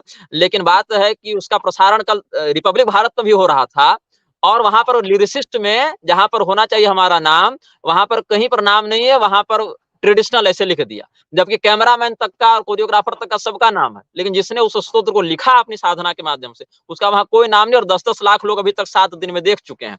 तो भगवान श्री रामचंद्र जी के प्रति हम लोग इतना साहित्य लिखते हैं, इतना स्तुति करते, उपासना करते हैं, और फिर भी जब कोई व्यक्ति हमें रामद्रोही कहेगा और वारांगनाओं को, वेश्यावृत्ति में लिप्त लोगों को, गौभक्षकों को राम भक्त कहकर बुलाएगा, बताएगा, तो कहीं ना कहीं हृदय में न चाहते हुए भी पीड़ा का अनुभव हो जाता है। और भक्ति भजन मंत्र चैनल था, उसने पोस्ट की थी, तो बाद में लोगों ने वहां पर कमेंट में डाला, तो उन्होंने, जहां तक अभी तक इस लाइव के समय तक मैंने चेक किया है, तो वहां पर मेरा नाम ट्रेडिशनल ही लिखा है, मेरा नाम अभी तक उन्होंने डाला नहीं है। लेकिन बात है कि अब लोग मुझे सुझाव दे रहे हैं कि आप कॉपीराइट क्लेम कीजिए या ऐसा कीजिए। अब मैं कॉपीराइट इत्यादि क्या करूं भगवान के भजन पर क्लेम, लेकिन लेखक तो मैं ही हूं, कम से कम श्रेय मिलना चाहिए कृति का। लेकिन बात है कि हिंदू जो है गाली देने में आगे और श्रेय देने में पीछे है, और श्रेय ऐसे लोगों को देता है जिन लोगों ने सदैव राम तत्व के मूलभूत श्रुति स्मृति पुराणोक्त मर्यादा का विहिंसन किया हो, उसके विरुद्ध प्रचार किया हो। तो इसीलिए हम विवश हो जाते हैं अपने उग्र स्वरूप को धारण करने के लिए। और शरीर तो देखिए संदीप जी, आपका भी जाएगा, हमारा भी जाएगा, मोदी योगी सबका जाएगा, अमृत पे के कोई नहीं आया है। और भगवान ने गूंगा पैदा नहीं किया, यही गड़बड़ हो गई। अब मरेगा तो गूंगा भी और मरेगा बोलने वाला भी। जब दोनों अमृत पीकर नहीं आए हैं, भगवान ने वाणी दी है, तो हम चुप रहकर क्यों मरें, गूंगा होकर क्यों मरें? भगवान ने वाणी दी है तो धर्म रक्षा में उसका प्रयोग करते हुए मरेंगे, यह हमारा चिंतन है। अब हम मौन हैं। बहुत आप ना उनको मेल लिखिए, या तो एक बार मेल लिखिए और कहिए कि मेरी कृति है, तो मेल पे ऑफिशियल तो हो ही जाएगा ये मामला। वहां पर और फिर उसको एक काम और हो सकता है कि उसमें YouTube को फिर लिखा जाए, तो YouTube जब उनको कहेगा तो वो बिना आप दंड के काम नहीं होता है, दंड नीति, तो YouTube जब कहेगा तो आपसे संपर्क करेंगे, तो YouTube को एक मेल डालना पड़ेगा। जी, चलिए ठीक है, देखते हैं। आप अगर जैसा कहेंगे तो मेरी टीम से आप कहेंगे, तो मेरी टीम है, तो उसमें आप मीडिया प्रमुख उससे बात कर लेंगे, तो वो आपके तरफ से वो मेल उसको डाल के YouTube को कि ये हमारा, अभी इतना आपका नाम वायरल चल रहा है, जगह जगह एक और राम तांडव के गीत बज रहे हैं और दूसरी ओर हमें गाली दी जा रही है कि तुम राम मंदिर का विरोध कर रहे हो। बताइए, आयरनी डाई। वो राम मंदिर का अवसर में वही है ना कि लेकिन एक बात तो आप कहेंगे कि राम मंदिर के कारण मैंने जो हिंदुओं में पुनः एक, मतलब शास्त्रीय हिंदू नहीं है, लेकिन हिंदुओं में एक पुनः जागृति जैसा भाव आ गया है। वो भगवान राम के प्रति उनकी निष्ठा है, और भगवान राम के प्रति ये निष्ठा अगर शास्त्रीय विधान से होता तो निस्संदेह कल्याण होता। लेकिन बात है ना, आप दूध ही पीजिएगा, लेकिन अगर आप पात्र में पीजिएगा तब, चमड़े, कुत्ते के चमड़े में अगर आप दूध पीजिएगा तो उस दूध को हम पवित्र नहीं मानते हैं। जब आप उसको किसी विहित पात्र में पीजिएगा तभी उसको हम शुद्ध मानते हैं। तो सही बात है, दूध के साथ मछली खा लीजिए तो और वही दूध वही खराबी कर जाएगा। हाँ, तो बहुत आदित्य जी धन्यवाद आपको, वो जय कह रहे हैं, थैंक यू सो मच। तो महाराज जी आपका बहुत बहुत धन्यवाद। फिर जब आप जब तपस्या आदि से बाहर निकले तो मुझे मैसेज जरूर करवा दीजिएगा, तो आपके साथ चर्चा में लोगों को बहुत आनंद आता है, तो फिर आपके साथ एक ठीक चर्चा रख लेंगे। और है, आपकी टीम को कहिएगा, अगर होगा तो मेरी टीम मेल वेल लिख के जो है उनको एक नोटिस कर देगी, ताकि वो श्रेय दें। ठीक है, बहुत ठीक बहुत है। धन्यवाद। तो ये थे आज श्रीमान हमारे नारायण। साथ, ये हमारे साथ थे निग्रहाचार्य जी। आज हिंदुओं के लिए बड़ा उत्सव का दिन है, और चूंकि आज राम मंदिर के प्राण प्रतिष्ठा हुई है, तो प्राण प्रतिष्ठा में कई चीजें ऐसी थी जिसको कोई शास्त्रीय धर्म शास्त्र को जानने वाले ज्ञाता ही कह सकते थे। इसलिए आज मैंने निग्रहाचार्य जी को लाया और आप सबसे उनकी चर्चा हुई, बातचीत हुई। अब आप लोगों को तय करना है कि कितना शास्त्रीय और कितना अशास्त्रीय। एक बात तय है कि कहा गया, वो आदिशंकर ने भी कहा है, श्रुति का आधार लेना चाहिए, वरना अशास्त्रीय विधि से कुछ भी फलदायी नहीं होता, ये शास्त्र कहते हैं। और शास्त्र को रामचंद्र जी जो स्वयं भगवान हैं, विष्णु के अवतार हैं, उनको भी शास्त्र धारण करना पड़ा, और वशिष्ठ ने उनको पूरी जो शिक्षा दी है वो योग वशिष्ठ के रूप में उपलब्ध है। भगवान कृष्ण को भी शास्त्र धारण करना पड़ा। तो शास्त्र पूरे जो जगत का, यानी हमारी सृष्टि का आधार है, वेद को आधार बनाया गया है। तो शास्त्रोचित नहीं हो पत्नी रहते हुए पत्नी यज्ञ में ना बैठे। तो इस तरह की जो चीजें हैं वो कई बार आपको एक नकारात्मक ऊर्जा सकारात्मक होनी चाहिए मंदिर में। और कई बार जो शंकराचार्य जी ने कहा है कि यदि अशास्त्रीय विधि है तो जो असुर हैं वो बल पाते हैं। और ये बात आपको कथा राजा बलि वाली में आ जाएगी, 52 अवतार में, कि चूंकि राजा बलि के जरिए असुर बलवान हो रहे थे, यज्ञ का भाग राजा बलि असुरों को दे रहे थे, इसलिए वो कितने ही धर्मात्मा राजा हो, भगवान विष्णु ने उनको 52 अवतार लेकर उनको उनका राज्यपाट साफ कर दिया। तो शास्त्र प्रमुख है, इसलिए ये संघर्ष चलता रहता है। और इसीलिए गौतम बुद्ध जो स्वयं भगवान विष्णु के अवतार हैं, उनको भी मान्यता नहीं मिली, उनको भी नास्तिक उनके दर्शन, जो 6 दर्शन के अलावा जो 3 दर्शन है, चरवाक, जैन और बौद्ध, उनको नास्तिक दर्शन में जाकर जगह मिली। भगवान बुद्ध जो स्वयं विष्णु, यानी स्वयं विष्णु भी शास्त्र से बंधे हैं। इसलिए शास्त्र प्रमुख है और शास्त्रोचित मर्यादा का पालन करना चाहिए। फिर भी लौकिक रूप से हम सब राम जन्म भूमि पर बने मंदिर का स्वागत करें, धन्यवाद करें और उत्सव में भाग लें, लेकिन शास्त्र की विधि के अनुरूप जो नहीं है उससे सावधान रहें, ये भी मैं आपसे कहूंगा। अभी के लिए इतना ही, बहुत बहुत धन्यवाद।